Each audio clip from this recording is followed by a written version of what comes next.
بسم الله الرحمن الرحيم الحمد لله رب العالمين نحمده ونستعينه ونؤمن به ونتوكل عليه ونعوذ بالله من شرور أنفسنا ومن سيئات أعمالنا من يهده الله فلا مضل له ومن يضلل فلا هادي له نشهد أن لا إله إلا الله وحده لا شريك له ونشهد أن سيدنا ونبينا ومولانا محمدا صلى الله عليه وسلم عبده ورسوله اللهم صل وسلم وبارك على رسولك سيدنا ومولانا محمد وعلى آله وأصحاب سيدنا ومولانا محمد وعلى جميع الأنبياء والمرسلين وآلهم وصحبهم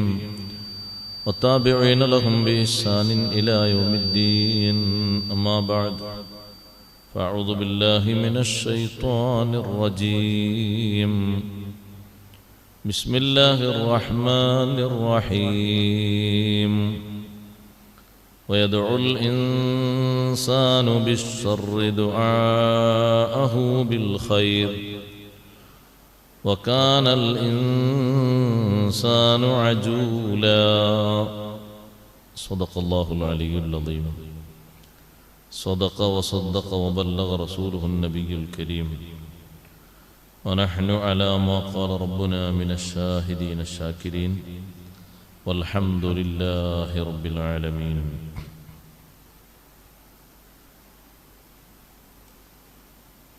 التأني من الله والعاجلة من الشيطان صدق شفيعنا رسول الله صلى الله عليه وسلم فاعمل لنفسك من قبل الممات ولا تعجل وتكسل فإن المرء جهاد لا ينفع العبد إلا ما يقدمه فبادر الفوت واصطد قبل تصطاد والموت للمؤمن اللواب تحفته وفيه كل الذي يبغي ويرتاد لقى الكريم تعالى مجده وسما مع النعيم الذي ما فيه أنكاد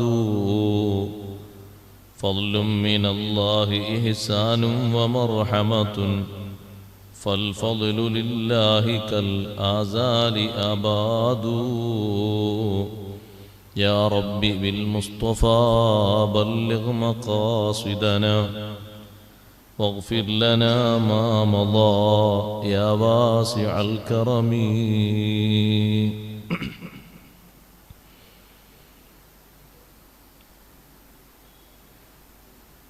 സമാദരണീയരായ ഉസ്താദുമാരെ,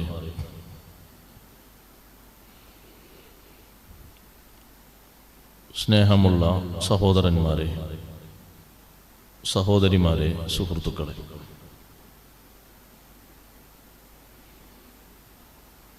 പരിശുദ്ധ ഖുർആനിൻ്റെ മഹത്വവും ആ ഖുർആൻ നൽകുന്ന വഴിയും ഖുർആനിൻ്റെ സുവിശേഷവും ഇന്നലെ നാം പറഞ്ഞു വച്ചു. ആ വഴിയിലൂടെ സഞ്ചരിക്കാൻ മനുഷ്യരോട് അല്ലാഹു തആല ഒരുപാട് സ്ഥലങ്ങളിലായി ഓർമ്മിപ്പിക്കുന്നു. പക്ഷേ മനുഷ്യന് പ്രകൃതിപരമായ അല്ലെങ്കിൽ ജന്മനാപരമായി ഉള്ള ഒരു സ്വഭാവം കാരണം ഒരുപാട് നന്മകൾ അവന് മുടക്കം വരികയും തിന്മകൾ അവൻ്റെ ചോദ്യം കാരണം വന്നുകൂടുകയും ചെയ്യുന്നു. ആ മനുഷ്യന്റെ ഒരു സ്വഭാവത്തെ സംബന്ധിച്ച് സൂറത്തുൽ ഇസ്രായിലൂടെ അല്ലാഹു തആല പഠിപ്പിക്കുകയാണ് 11-ാം സൂക്തത്തിൽ. വയദുൽ ഇൻസാനു ബിശ്ശർരി ദുആഅഹു ബിൽ ഖൈർ. മനുഷ്യൻ അല്ലാഹുവിനോട് പ്രാർത്ഥിക്കുന്നു ബിശ്ശർരി, ദോഷം കൊണ്ട്, തിന്മ കൊണ്ട്, നാശം കൊണ്ട് അല്ലാഹുവിനോട് പ്രാർത്ഥിക്കുന്നു. ദുആഅഹു ബിൽ ഖൈർ, നന്മ കൊണ്ട് അല്ലാഹുവിനോട് പ്രാർത്ഥിക്കും പോലെ തിന്മ കൊണ്ടും മനുഷ്യൻ അല്ലാഹുവിനോട് പ്രാർത്ഥിക്കും. ഇത് സർവ്വസാധാരണമായി നമ്മിൽ പലരിലും കണ്ടുവരുന്ന ഒരു ദുരവസ്ഥയാണ്. ദേഷ്യപ്പെടുമ്പോൾ സ്വന്തത്തിനെതിരെ, കുടുംബത്തിനെതിരെ, മക്കൾക്കെതിരെ, സമ്പത്തിനെതിരെ മനുഷ്യൻ പ്രാർത്ഥന നടത്തുന്നു. നന്മ കൊണ്ട് പ്രാർത്ഥിക്കും പോലെ പ്രാർത്ഥന നടത്തുന്നു. ആഫിയത്തിന് വേണ്ടി, റിസ്ഖിന് വേണ്ടി, അല്ലാഹുവിന്റെ റഹ്മത്തിന് വേണ്ടി മനുഷ്യൻ പ്രാർത്ഥിക്കും പോലെ ശാപവാക്കുകൾ കൊണ്ട് അവൻ അല്ലാഹുവോട് പ്രാർത്ഥിക്കുകയാണ്. ഈ പ്രാർത്ഥനക്കെങ്ങാനും അല്ലാഹു തആല ഉത്തരം ചെയ്തിരുന്നെങ്കിൽ മനുഷ്യന്റെ നാശം അതുകൊണ്ട് അവൻ ചിന്തിക്കുന്നതിലപ്പുറമായിരിക്കും. അങ്ങനെ പെട്ടെന്ന് മനുഷ്യൻ പ്രാർത്ഥിക്കാനും ദോഷം വലിച്ചുകൂട്ടാനും ഉള്ള കാരണം വകാനൽ ഇൻസാനു അജൂല. മനുഷ്യൻ പൊതുവെ തിടുക്കം കൂട്ടുന്നവനായിരിക്കും. ഏത് കാര്യങ്ങൾക്കും ചിന്തിക്കാതെ, ഭവിഷ്യത്തുകളെപ്പറ്റി ആലോചിക്കാതെ, അല്ലെങ്കിൽ എന്തെങ്കിലും വിപത്ത് വരും അങ്ങനെ ചോദിച്ചാൽ എന്ന് മനസ്സിലാക്കാതെ അവന്റെ ആ ധൃതി കൊണ്ട് വാക്കിലും പ്രവൃത്തിയിലുമൊക്കെ അവൻ എടുത്തു ചാടിക്കൊണ്ടിരിക്കുകയാണ്. അഷ്റഫുൽ ഖൽഖ് സ്വല്ലല്ലാഹു അലൈഹി വസല്ലം തങ്ങൾ പറഞ്ഞു, മുഅ്മിനായ മനുഷ്യന്റെ സ്വഭാവത്തിനെതിരാണത്. അൽ മുഅ്മിനു വഖാഫുൻ വൽ മുനാഫിഖു വസ്സാബ്. ഈമാനുള്ള മനുഷ്യൻ വഖാഫാണ് എന്ന് പറഞ്ഞാൽ കൂടുതൽ ആലോചിച്ച് കാര്യങ്ങൾ ചെയ്യുന്നവനാണ്. വാക്കിലും പ്രവൃത്തിയിലൊക്കെ അങ്ങനെ തന്നെ. എടുത്തു ചാടിയിട്ട് ഒരു രംഗവും അവൻ വഷളാക്കുകയില്ല. നല്ലവണ്ണം ചിന്തിച്ചാൽ ഒരു പക്ഷേ പറയാൻ തോന്നുന്ന പലതും പറയണ്ട എന്ന് വരും. ചെയ്യാൻ ഉദ്ദേശിച്ച് മുന്നിട്ടിറങ്ങിയ കാര്യം അത്ര സുഖകരമല്ല എന്ന് കരുതി പിന്തിരിയും. അതേ സമയത്ത് വൽ മുനാഫിഖു വസ്സാബുൻ, ഈമാനില്ലാത്ത കപടൻ മുനാഫിഖ്, അവൻ എടുത്തു ചാടുന്നവൻ. ഏത് കാര്യത്തിലേക്കും എടുത്തു ചാടി ഒരു പക്ഷേ മോശപ്പെട്ട അവസ്ഥ സൃഷ്ടിക്കും. കുറെ കഴിഞ്ഞിട്ട് അവൻ പറയും, അത് വേണ്ടില്ലായിരുന്നു, ഇത് വേണ്ടില്ലായിരുന്നു. ആദം നബി അലൈഹിസ്സലാത്തു വസ്സലാം മക്കളെ വിളിച്ചിട്ട് പറഞ്ഞു ഒരിക്കൽ, മക്കളെ, നിങ്ങൾ എന്ത് കാര്യം ചെയ്യാൻ പോകുമ്പോഴും ഫഖിഫൂ ലഹു സഅ, കുറച്ചു നേരം ഒന്ന് ആലോചിക്കണം, ചിന്തിക്കണം. എന്നിട്ട് മഹാനവറുകൾ പറഞ്ഞു, ഞാൻ കുറച്ചു നേരം ചിന്തിച്ചിരുന്നെങ്കിൽ ലം യകുൻ അസ്വാബനി മാ അസ്വാബനി, എനിക്ക് സംഭവിച്ച ഒന്ന് സംഭവിക്കില്ലായിരുന്നു. എന്നോട് പെട്ടെന്ന് ഒരു ദുർബോധനം അതും നല്ല ഭാഗത്തിലൂടെയുള്ള ഒരു ദുർബോധനം നടത്തിയപ്പോ പെട്ടെന്ന് ഞാൻ ആ വിഷയത്തിലേക്ക് അങ്ങോട്ട് മുന്നോട്ട് നീങ്ങി. ഇബ്ലീസ് ആദം അലൈഹിസ്സലാത്തു വസ്സലാമിനോട് പറഞ്ഞത്, ഹൽ അദുല്ലുക അലാ ഷജറത്തിൽ ഖുൽദി വ മുൽക്കിൻ ലാ യബ്ലാ, എന്നും സുഖമായി അവിടെ താമസിക്കാനും ഒരിക്കലും നഷ്ടപ്പെട്ടു പോകാത്ത നല്ല അധികാരത്തിനും പറ്റിയ ഒരു മരം അതിവിടെ ഉണ്ട്, അത് നിങ്ങൾക്ക് അറിയിച്ചു തരട്ടെ. ആ അറിയിപ്പ് എന്തിനാകുമെന്ന് ചിന്തിക്കാതെ ആ ഒരു നല്ല മോഹമാണ് ആദം അലൈഹിസ്സലാത്തു വസ്സലാം പറയുന്നത്. ഞാൻ കുറച്ചു നേരം അങ്ങനെ നിന്ന് ചിന്തിച്ചിരുന്നെങ്കിൽ എനിക്ക് സംഭവിച്ചത് സംഭവിക്കില്ലായിരുന്നു. പെട്ടെന്ന് ആ താല്പര്യത്തിലേക്ക് അവൻ വിളിച്ചു വരുത്തിയപ്പോൾ ഞാൻ അങ്ങോട്ട് പോയി. അതുകൊണ്ട് നമ്മളെല്ലാവരും ഭൂമിയിൽ വരേണ്ടി വന്നു, ഒരു ലോകത്തു നിന്ന് മറ്റൊരു ലോകത്തേക്ക് വരേണ്ടി വന്നു. അപ്പൊ കാര്യങ്ങൾ നല്ലവണ്ണം ആലോചിച്ച് വേണം ചെയ്യാൻ. ഇത് ഒരു വിഷയത്തിലല്ല, എല്ലാ വിഷയത്തിലും. നന്മ പ്രാർത്ഥിക്കും പോലെ തിന്മക്ക് പ്രാർത്ഥിക്കാൻ പാടില്ല. ഒരിക്കലും പ്രതികൂലമായി അങ്ങനെ പ്രാർത്ഥിക്കുമെന്ന് ചോദിച്ചാൽ ദേഷ്യം വരുമ്പോ, സ്വഭാവം മോശമാകുമ്പോ, വകതിരിവൊക്കെ നഷ്ടപ്പെട്ട് പെട്ടെന്ന് എടുത്തു ചാടി പ്രാർത്ഥിക്കും. പക്ഷെ അല്ലാഹു തആലാന്റെ റഹ്മത്തുള്ളത് കൊണ്ടാണ് ആ പ്രാർത്ഥനക്ക് ഉത്തരം കിട്ടാത്തത്. അതെങ്ങാനും ഉത്തരം കിട്ടുന്ന സമയത്ത് അങ്ങനെ ആയിപ്പോയി എങ്കിൽ പിന്നെ തിരിച്ചെടുക്കാൻ കഴിയില്ല. ചില മാതാക്കളുണ്ട്, പിതാക്കളുണ്ട്, മക്കൾക്കെതിരെ അവർ പ്രാർത്ഥിക്കും. ഞാൻ എൻ്റെ ശബ്ദം ശ്രവിക്കുന്ന സർവ്വ ആളുകളോടും പറയട്ടെ, എത്ര പ്രതികൂല സാഹചര്യം സൃഷ്ടിച്ച മകനാണെങ്കിലും അനുകൂലമായിട്ടേ പ്രാർത്ഥിക്കാവൂ. അതിന് കഴിവാർജിക്കണം. അങ്ങനെ ചെയ്തില്ല ഉസ്താദ്, എങ്ങനെ ചെയ്തില്ല, ഒക്കെ ചെയ്തു ശരിയാവും. പക്ഷെ ചിന്തിക്കേണ്ടത് ആരാ ചെയ്തത്. നിങ്ങളിപ്പോൾ പ്രാർത്ഥിച്ചാൽ സംഭവിക്കാൻ പോകുന്നത് എന്താണ്? അല്ലാഹു തആല അതങ്ങ് സ്വീകരിച്ചോട്ടെ എന്നല്ല ചിന്തിക്കേണ്ടത്. നഷ്ടം നിങ്ങൾക്ക് തന്നെയാണ്. അതുകൊണ്ട് എത്ര പ്രതികൂല സാഹചര്യത്തിൽ പ്രവർത്തിച്ച മകനാണെങ്കിലും മകളാണെങ്കിലും മരുമകനാണെങ്കിലും മരുമകളാണെങ്കിലും ഒക്കെ പ്രാർത്ഥന വരേണ്ടത് അനുകൂലമായിട്ട്. എന്നിട്ടൊരു പണ്ഡിതൻ അവിടെ തഫ്സീർ പറഞ്ഞു, കസീറമ്മാ നസ്മഉ ഉമ്മൻ തദ്ഉ അലാ വലദിഹാ, എത്രയോ മാതാക്കൾ മക്കൾക്കെതിരെ പ്രാർത്ഥിക്കുന്നത് നമ്മൾ കേൾക്കാറുണ്ട്. ആ പ്രാർത്ഥനക്ക് അല്ലാഹു ഉത്തരം ചെയ്തിരുന്നെങ്കിൽ ലകാനത്ത് ഖാസിമത്തുൽ ലഹരി ലഹാ, അല്ലാഹു ചോദിച്ചതുപോലെ അങ്ങ് കൊടുത്തിരുന്നെങ്കിൽ ആ മാതാവിന്റെ മുതുക് ഒടിയുമായിരുന്നു.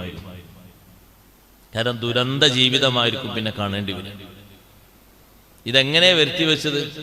പിന്നെ എല്ലാ സ്ഥലത്തും അന്വേഷിക്കുന്നത് എന്താ അതിന്റെ കാരണം, ഇങ്ങനെ വരാനുള്ള കാരണം എന്താ, എൻ്റെ കുട്ടിക്ക് എന്താ അങ്ങനെ സംഭവിക്കാനുള്ള കാരണം എന്താ, അവന്റെ കച്ചവടം 2 ലക്ഷം 3 ലക്ഷം 10 ലക്ഷം മുടക്കിയിട്ടു എന്തേ കരുപിടിക്കാഞ്ഞത്? ഒന്നുമല്ല, നേരത്തെ എന്തോ ഒരു കാശ് ചോദിച്ച സമയത്ത് അവൻ കൊടുത്തില്ല. അപ്പൊ ബാപ്പ അല്ലെങ്കിൽ ഉമ്മ ഒറ്റ പറിച്ചു, നീ എന്ത് തുടങ്ങിയാലും അത് കുറ്റം പിടിക്കില്ല, നീ എന്ത് തുടങ്ങിയാലും ശരി അത് കുറ്റം പിടിക്കൂല. എത്ര ആളുകളാ പറയല്? ആരാ ഗൗരവത്തോടെ കാണല്? പിന്നെ അയാൾ എല്ലാ കാര്യങ്ങൾ ചെയ്തിട്ടും മാറ്റല്ല, കടബാധ്യതനായി മാറുകയാണ്. പിന്നെ വേറെ വഴിക്കാണ് ചിന്തിക്കുന്നത്. ഏത് വേറെ വഴി? ആരെങ്കിലും സിഹ്ർ ചെയ്തോ, ആരെങ്കിലും കണ്ണേറോ വല്ലതും പറ്റിച്ചോ? ഒന്നുമല്ല, അവനവന്റെ വാപ്പയുടെയും ഉമ്മയുടെയും വായിൽ നിന്ന് വന്ന ഷർറ് കൊണ്ടുള്ള പ്രാർത്ഥന. യദ്ഉൽ ഇൻസാനു ബിശ്ശർരി ദുആഹു ബിൽ ഖൈർ. നമ്മൾ ആ ആയത്തിനെ പറ്റി ശരിക്കും ചിന്തിക്കണം. നന്മ കൊണ്ട് പ്രാർത്ഥിക്കും പോലെ കേടുകൊണ്ടും പ്രാർത്ഥിക്കുന്നു എന്ന് പറഞ്ഞാൽ ശരിക്കും മനസ്സറിഞ്ഞിട്ടാണ് ആ പ്രാർത്ഥന. സംഭവിക്കണം എന്ന നല്ല ദൃഢനിശ്ചയത്തിൽ തന്നെയാണ് പ്രാർത്ഥന. കുടുങ്ങണം. അപ്പൊ ആ പ്രാർത്ഥന കൊണ്ട് പിന്നീട് ഉണ്ടായിത്തീരുന്ന ദുരിതങ്ങളും ദുരന്തങ്ങളും ഒഴിയാബാധയായി അങ്ങനെ തന്നെ തുടരുകയാണ്. അങ്ങനെ തന്നെ നരകിച്ചൊരു ജീവിതം നയിക്കുകയാണ്. ട്രീറ്റ്മെന്റ് ഒക്കെ നടക്കുന്നുണ്ട്, പക്ഷേ അതൊന്നും യേശുന്നില്ല, എവിടേക്കും എത്തുന്നില്ല. മക്കൾക്കെതിരെ, സമ്പത്തിനെതിരെ അല്ലാഹുത്തആലാന്റെ റഹ്മത്ത് കൊണ്ടാണ് അല്ലാഹുത്തആല ഈ ഒരു ബുദ്ധിമോശത്തിന് നമുക്ക് ഉത്തരം ചെയ്യാത്തത്. നമ്മൾ ധൃതിയിൽ ചോദിക്കുന്ന കാര്യം അല്ലാഹു നടപ്പിലാക്കി തരാത്തത്. മറ്റൊരു സ്ഥലത്ത് അല്ലാഹു പറഞ്ഞു, വലൗ യുഅജ്ജിലുല്ലാഹു ലിന്നാസി ശർറ ഇസ്തിജാലഹും ബിൽ ഖൈരി ലഖുദിയ ഇലൈഹിം അജലുഹും. അല്ലാഹു തആല മനുഷ്യർക്ക് മോശം, കേട്, അത് പെട്ടെന്ന് ഖൈറ് കൊടുക്കും പോലെ അല്ലാഹു തആല അവർ ചോദിക്കുന്ന ഷർറ് അങ്ങോട്ട് കൊടുത്തിരുന്നെങ്കിൽ ലഖുദിയ ഇലൈഹിം അജലുഹും, അത് അവരുടെ അവസാനമാകും. അതോടുകൂടെ തീർന്നു, അവരുടെ ജീവിതം തന്നെ തീർന്നു, അത് അവരുടെ അന്ത്യമായി, പിന്നെ എടുക്കാനുണ്ടാകൂല.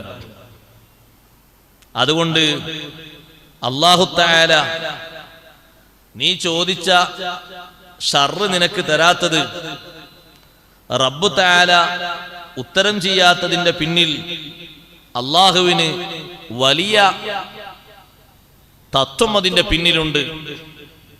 ദുരന്തം വരണ്ടാന്ന് കരുതിയിട്ടാണ് അല്ലാഹു തആല ഉത്തരം ചെയ്യാത്തത് എന്നതുപോലെ മനുഷ്യ നീ മനസ്സിലാക്കണം, നന്മ ചോദിച്ചിട്ടും ഒരു പക്ഷേ നിനക്ക് അല്ലാഹു തആല തരാത്തതിന്റെ പിന്നിൽ വേറെ എന്തോ തത്വമുണ്ട്. പക്ഷെ മനുഷ്യന് ധൃതിയാണ്, ചോദിച്ചിട്ട് എന്താ കിട്ടാത്തത് എന്നുള്ള ധൃതിയാണ്. മുഅ്മിനായ മനുഷ്യൻ ദ്വാരന്ന് എത്ര ദ്വാരന്നാലും ഉത്തരം കിട്ടുന്നില്ല എന്നൊരു പരാതി പറയരുത്. ഒരുപക്ഷെ ഉത്തരം നൽകുന്നതിനേക്കാളും വലുത് അല്ലാഹു തആല നിനക്ക് തീരുമാനിച്ചിട്ടുണ്ടാകും. വലുത് അതിന്റെ സമയമാകും വരെ നിന്നെ ഒരുപക്ഷെ അല്ലാഹു തആല പിന്തിപ്പിക്കുകയായിരിക്കും. അല്ലെങ്കിൽ നിനക്കറിയൂല, നീ ചോദിക്കുന്ന ആ നന്മ നിനക്ക് തന്നാൽ അതിന്റെ പിന്നിൽ നിനക്ക് വരാനിരിക്കുന്ന ഒരു വൻ ദുരന്തമുണ്ട്.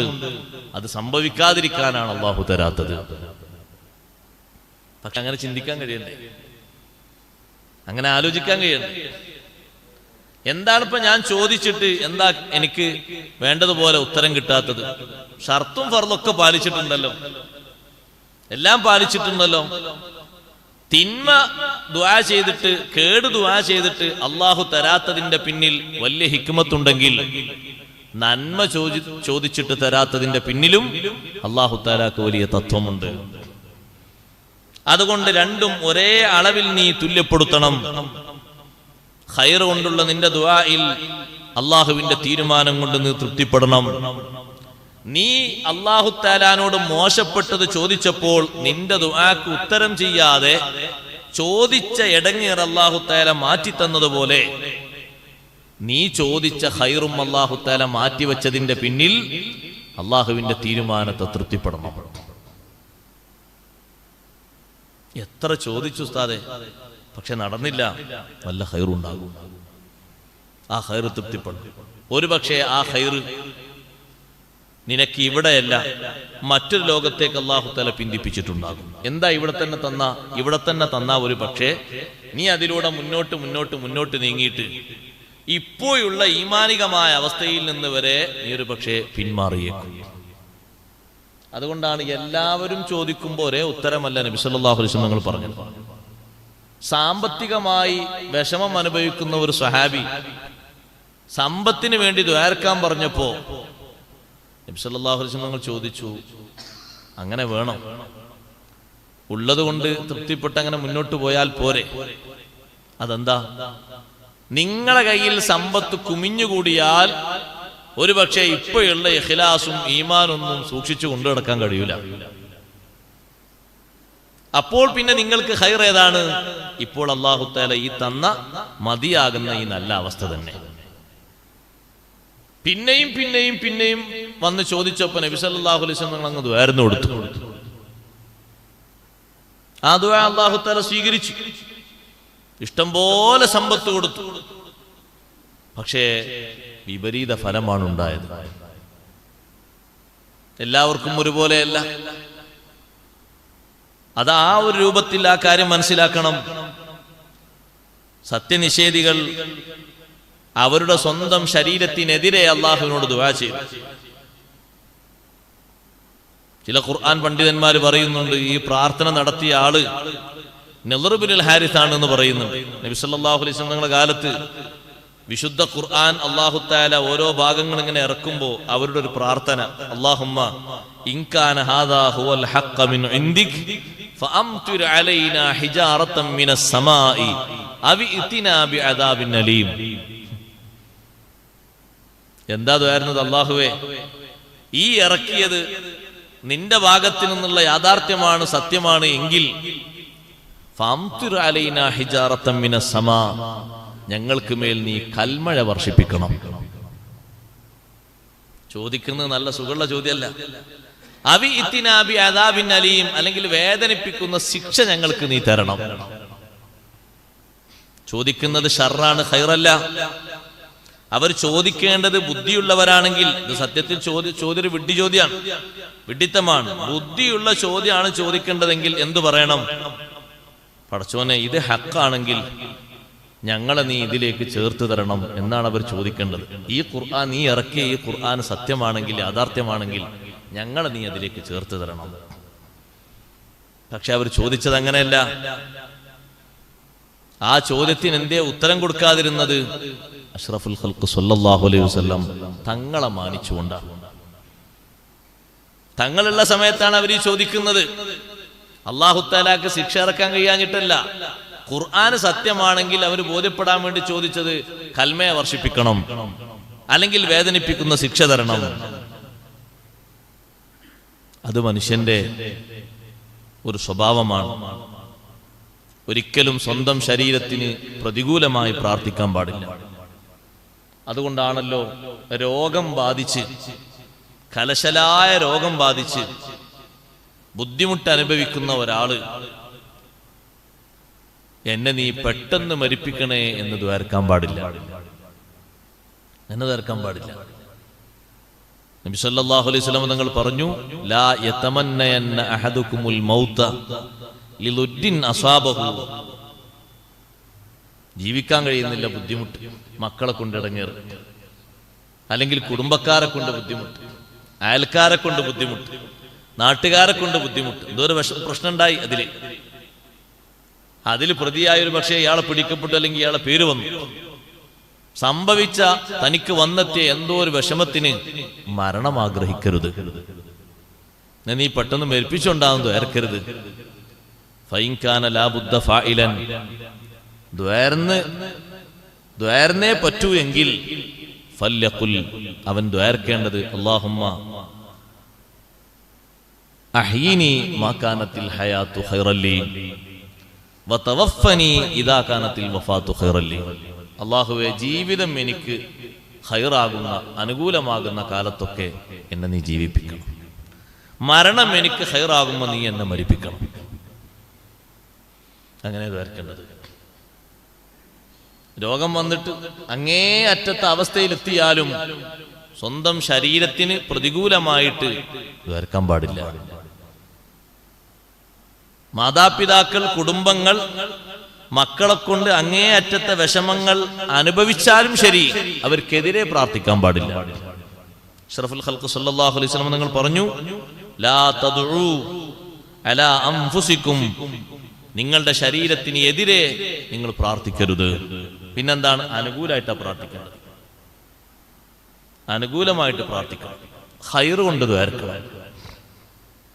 പേടിന്റെ ഊക്കുകൊണ്ട്, ധൃതി കൊണ്ടല്ല, ആഖിറത്തിലുള്ള പേടിന്റെ ഊക്കുകൊണ്ട്. ഒരു സ്വഹാബി അള്ളാഹുവിനോട് ദ്വാരുന്നു, പടച്ചോനെ, എനിക്ക് നീ പരലോകത്ത് വല്ല ശിക്ഷയും കണക്കാക്കിയിട്ടുണ്ടെങ്കിൽ അത് നീ ഇവിടെ തന്ന് നീ എന്നെ അവിടെ ഫ്രീ ആക്കി തരണമെന്ന്. നമ്മളാരും ദ്വാരക്കൂല അങ്ങനെ. പേടിന്റെ, അള്ളാഹുവോടുള്ള ഹൗഫിന്റെ ഊക്കുകൊണ്ട്, ശക്തി കൊണ്ടൊരു സ്വഹാബി ദ്വാരുന്ന ദ്വായാണ്. അങ്ങനെ ആ സ്വഹാബിന്റെ ശരീരത്തിൽ നിന്ന് ഓരോ നീരും രക്തവും പിൻഭാഗത്തുകൂടെ ഒലിച്ചങ്ങനെ പോകുന്ന അസഖ്യമായ വേദന അനുഭവിക്കുന്നു. ജമാഅത്തിന് സ്ഥിരം വരുന്ന സ്വഹാബിയെ കാണാതിരുന്നപ്പോൾ നബി സല്ലല്ലാഹു അലൈഹി വസല്ലം തങ്ങൾ അന്വേഷിച്ചു. വീട്ടിലാന്ന് പറഞ്ഞപ്പോ പോയി കണ്ടു. എന്താ നിങ്ങൾ ഇങ്ങനെ ആകാൻ കാരണം എന്ന് ചോദിച്ചപ്പോൾ പറഞ്ഞു, ഞാൻ അള്ളാഹുവിനോട് ഇങ്ങനെ ചോദിച്ചു, പരലോകത്ത് എനിക്ക് വല്ലതും കണക്കാക്കിയിട്ടുണ്ടെങ്കിൽ അത് ഇവിടെ തന്നിട്ട് അവിടെ നീ എന്നെ ഒന്ന് സ്വസ്ഥമാക്കി തരണം, സ്വതന്ത്രമാക്കി തരണം. അഷ്റഫുൽ ഖൽഖ് സല്ലല്ലാഹു അലൈഹി വസല്ലം നിങ്ങൾ പറഞ്ഞു, അങ്ങനെ പറയണ്ടില്ലായിരുന്നു, ഞാനൊരു ദുആ പറഞ്ഞു തരാം, നിങ്ങൾ അത് ചൊല്ലിയാൽ മതി. റബ്ബനാ ആതിനാ ഫിദ്ദുനിയാ ഹസന വഫിൽ ആഖിറതി ഹസനതൻ വഖിനാ അദാബന്നാർ. അത് ചൊല്ലിയാൽ മതി. ഇങ്ങനെ ദ്വാരക്കണ്ടില്ലായിരുന്നു. സ്വന്തം ശരീരത്തിന് എതിരായി ദ്വാരക്കരുത്. വലാ അലാ അംവാലിക്കും, സമ്പത്തുകൾക്കെതിരായിട്ട് ദ്വാരക്കരുത്. സമ്പത്തിന് ബറക്കത്തിനാ ദ്വാരക്കേണ്ടത്, സമ്പത്തിനെതിരായിട്ട് ദ്വാരക്കരുത്. അള്ളാഹു നൽകിയതാണ് സമ്പത്ത്, ഔദാര്യമായി റബ്ബ് തന്നതാണ്, അതിനെതിരെ ദ്വാരക്കരുത്. വലാ അലാ ഔലാദിക്കും, നിങ്ങളുടെ മക്കൾക്കെതിരെ നിങ്ങൾ പ്രാർത്ഥിക്കരുത്. അതിന് കാരണമായിട്ട് ആ ഹദീസിന്റെ അവസാനം പറഞ്ഞത്, ലാ തുവാഫിഖൂ മിനല്ലാഹി സാഅ ഫീഹാ ഇജാബത്തുൻ ഫയസ്തജീബു ലക്കും. ഉത്തരം കിട്ടുന്ന ഒരു നേരത്ത് നിങ്ങളുടെ ഈ പ്രാർത്ഥന ഒത്തുവരരുത്. അങ്ങനെ വന്നാൽ ഉത്തരം ചെയ്യപ്പെടും. ഉത്തരം ചെയ്യപ്പെട്ട കുടുങ്ങി. അങ്ങനെ ചിന്തിക്കാതെ മനുഷ്യനങ്ങനെ ദ്വാരന്നാ കുടുങ്ങി.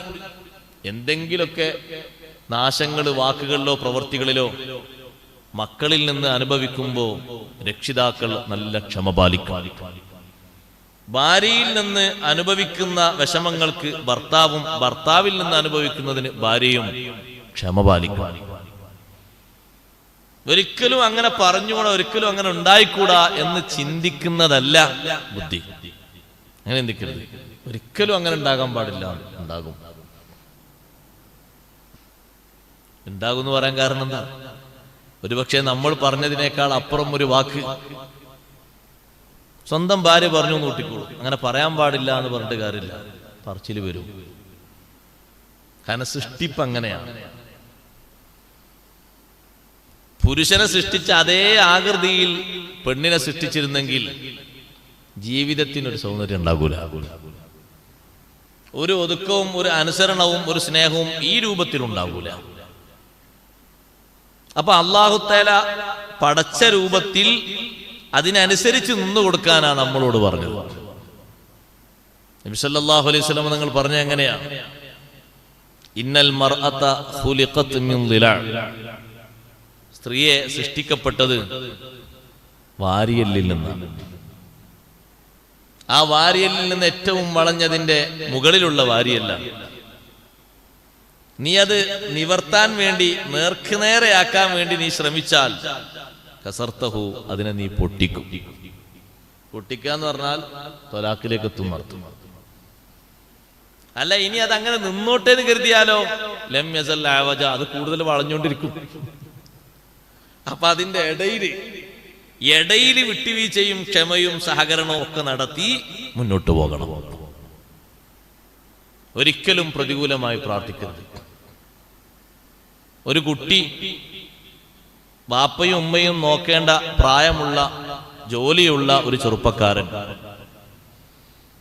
എന്തോ കാര്യത്തിൽ ദേഷ്യപ്പെട്ട് വീട് വിട്ടിറങ്ങിപ്പോയി. എന്താ ഇപ്പൊ ബാപ്പയും ഉമ്മയും ദ്വാരക്കേണ്ടത്? അനുകൂലമായിട്ടാണ് ദ്വാരക്കേണ്ടത്. പ്രതികൂലമായി ദ്വാരന്നാൽ, പ്രതികൂലമായി ദ്വാരന്നിട്ട് വല്ലതും സംഭവിച്ചാൽ ആർക്ക് സഹിക്കാൻ കഴിയും? നഷ്ടം ആർക്ക് നികത്താൻ കഴിയും? ആ കുട്ടിക്ക് ഹലാക്ക് കൊണ്ട് വാപ്പയോ ഉമ്മയോ അല്ലാഹു കാത്തുരക്ഷിക്കട്ടെ ദ്വാരന്നു കുട്ടിക്കോ, ഇവരെ പരിരക്ഷിച്ച് ഇവരോടൊപ്പം നിന്ന് ഒരുപാട് ഹൈറുകൾ ചെയ്യേണ്ട ആ കുട്ടി ഒരു ദേശത്തിൽ അങ്ങനെ ഇറങ്ങിപ്പോയി എന്നതിന്റെ പേരിൽ നാശം കൊണ്ട് ദ്വാരന്ന് എവിടെയെങ്കിലും പോയിട്ട് കുടുങ്ങി, ഊരാക്കുടുക്കിൽ കുടുങ്ങി പുറത്തു വരാൻ കഴിയാത്ത രൂപത്തിൽ, ആർക്കാ അതിന്റെ ഖേദം? ആർക്കാണ് അതിന്റെ നഷ്ടം? ആക്ഷേപിക്കരുത്. കുട്ടികളുടെ സ്വഭാവത്തിലും അങ്ങനെ തന്നെ ശീലിക്കേണ്ടത്. ചെറിയ കുട്ടികൾ, ആ കുട്ടികൾക്ക് കുസൃതി ഉണ്ടാകും, പക്ഷെ ശപിക്കരുത്, ശാപവാക്കുകൾ പറയരുത്. കുട്ടികൾക്ക് സ്വാഭാവികമായിട്ടും കുസൃതി ഉണ്ടാകും.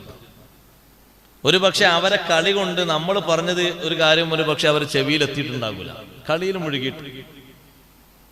അപ്പൊ എന്ത് പറഞ്ഞാലും ഈ കുട്ടി കേൾക്കൂല എന്ന് വിധി ചെയ്തരുത്. അങ്ങനല്ല വിധി ചെയ്തേണ്ടത്. ആ പറഞ്ഞത് ആ കുട്ടിയെ ഒന്നുകൂടി വശീകരിച്ച് നമ്മിലേക്ക് കീഴ്പ്പെടുത്തിയിട്ട് നല്ല രൂപത്തിൽ ആ കുട്ടിയോടൊന്ന് പറയുകയാണെങ്കിൽ അത് കേൾക്കും, അനുസരിക്കും.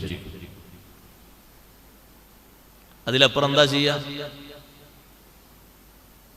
വല്യപ്പന്മാരും വല്യമ്മമാരും ആ മേഖല നല്ലോണം ശ്രദ്ധിക്കണം. പേരക്കുട്ടികളെ ഇടങ്ങേറാക്കരുത്. കുട്ടികളാണ്. നമ്മുടെ കുട്ടിപ്രായവും നമ്മുടെ മക്കളുടെ കുട്ടിപ്രായവും ഒരു കാലത്തും മറക്കരുത്.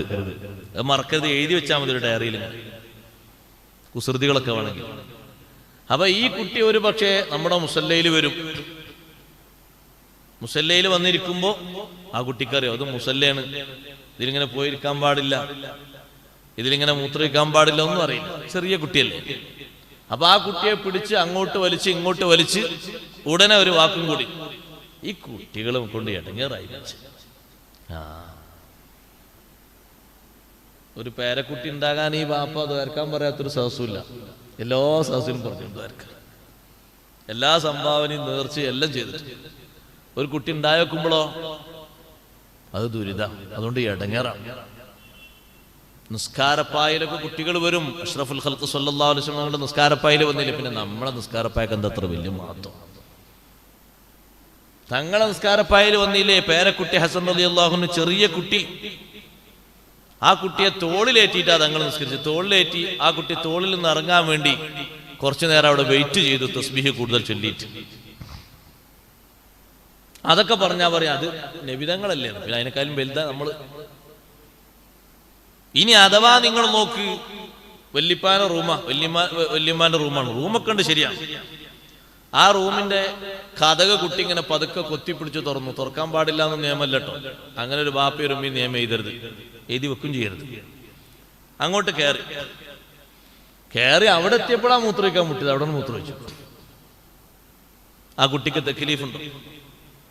പടച്ചോനെ അപ്പൊ പറയുന്ന കുറെ വാക്കുകൾ ഈ മൈക്കിൽ പറയാൻ പറ്റുമോ? സ്വകാര്യ വന്നാൽ പറഞ്ഞാൽ അങ്ങനെ കേൾക്കുമ്പോൾ നമ്മൾ ചിന്തിക്കും, പിന്നെ എന്തിനാന്ന് ഇയാൾ ഈ എന്റെ മോന് 4 കൊല്ലമായി കല്യാണം കഴിഞ്ഞിട്ട് കുഞ്ഞിക്കാലുണ്ടാകാൻ ദ്വാരക്കണം എന്ന് പറഞ്ഞ് എന്തിനാണ് ദ്വാരക്കാൻ പറഞ്ഞത് ചിന്തിക്കും. ഈ വാക്കുകൾ കേൾക്കും. എന്റെ വല്യമ്മമാരോട് ഉമ്മാമ്മമാരോട് ഞാൻ പറയട്ടെ, സ്നേഹത്തോടെയാണ് ആ മക്കളോട് പെരുമാറേണ്ടത്. വാശിയിലല്ല, വക്രതയിലല്ല, ശാപവാക്കിലല്ല.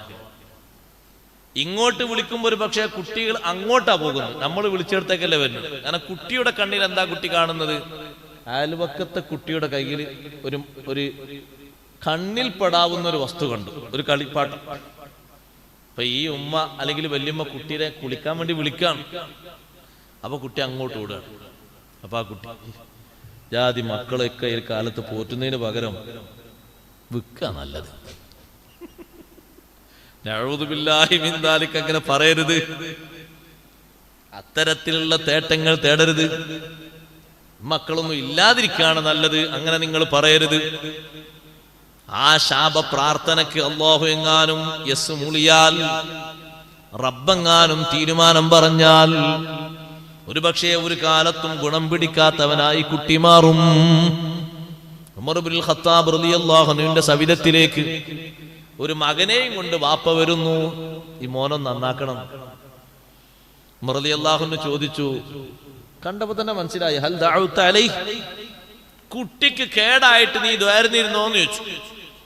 ആന്ന് പറഞ്ഞു. എന്നാ നീ തന്നെ കൊണ്ടുപോയി നന്നാക്കിക്കോന്ന് പറഞ്ഞു. ദ്വാരന്നിട്ട് കേടാക്കിയിട്ട് ഞാൻ നന്നാക്കാനും നിങ്ങൾ ദ്വാരന്ന് കേടാക്കാനും. എല്ലാവരും പറയും കുട്ടികൾ നന്നാകാൻ ദ്വാരക്കണം. നമ്മളൊരു കാര്യം അവിടെ ശ്രദ്ധിക്കണം. രക്ഷിതാക്കൾ, ബാപ്പ ഉമ്മ വല്യപ്പ വല്യമ്മ മൂത്ത ആളുകൾ ജ്യേഷ്ഠത്തിമാർ ഒരിക്കലും താഴേക്കിടയിലുള്ളവരെ ആക്ഷേപിച്ച് ശാപ പ്രാർത്ഥന നടത്തരുത്. ഞാൻ എന്റെ വക പറയല്ല, ആയത്തിന്റെ തഫ്സീറിൽ അങ്ങനെയുള്ളത്.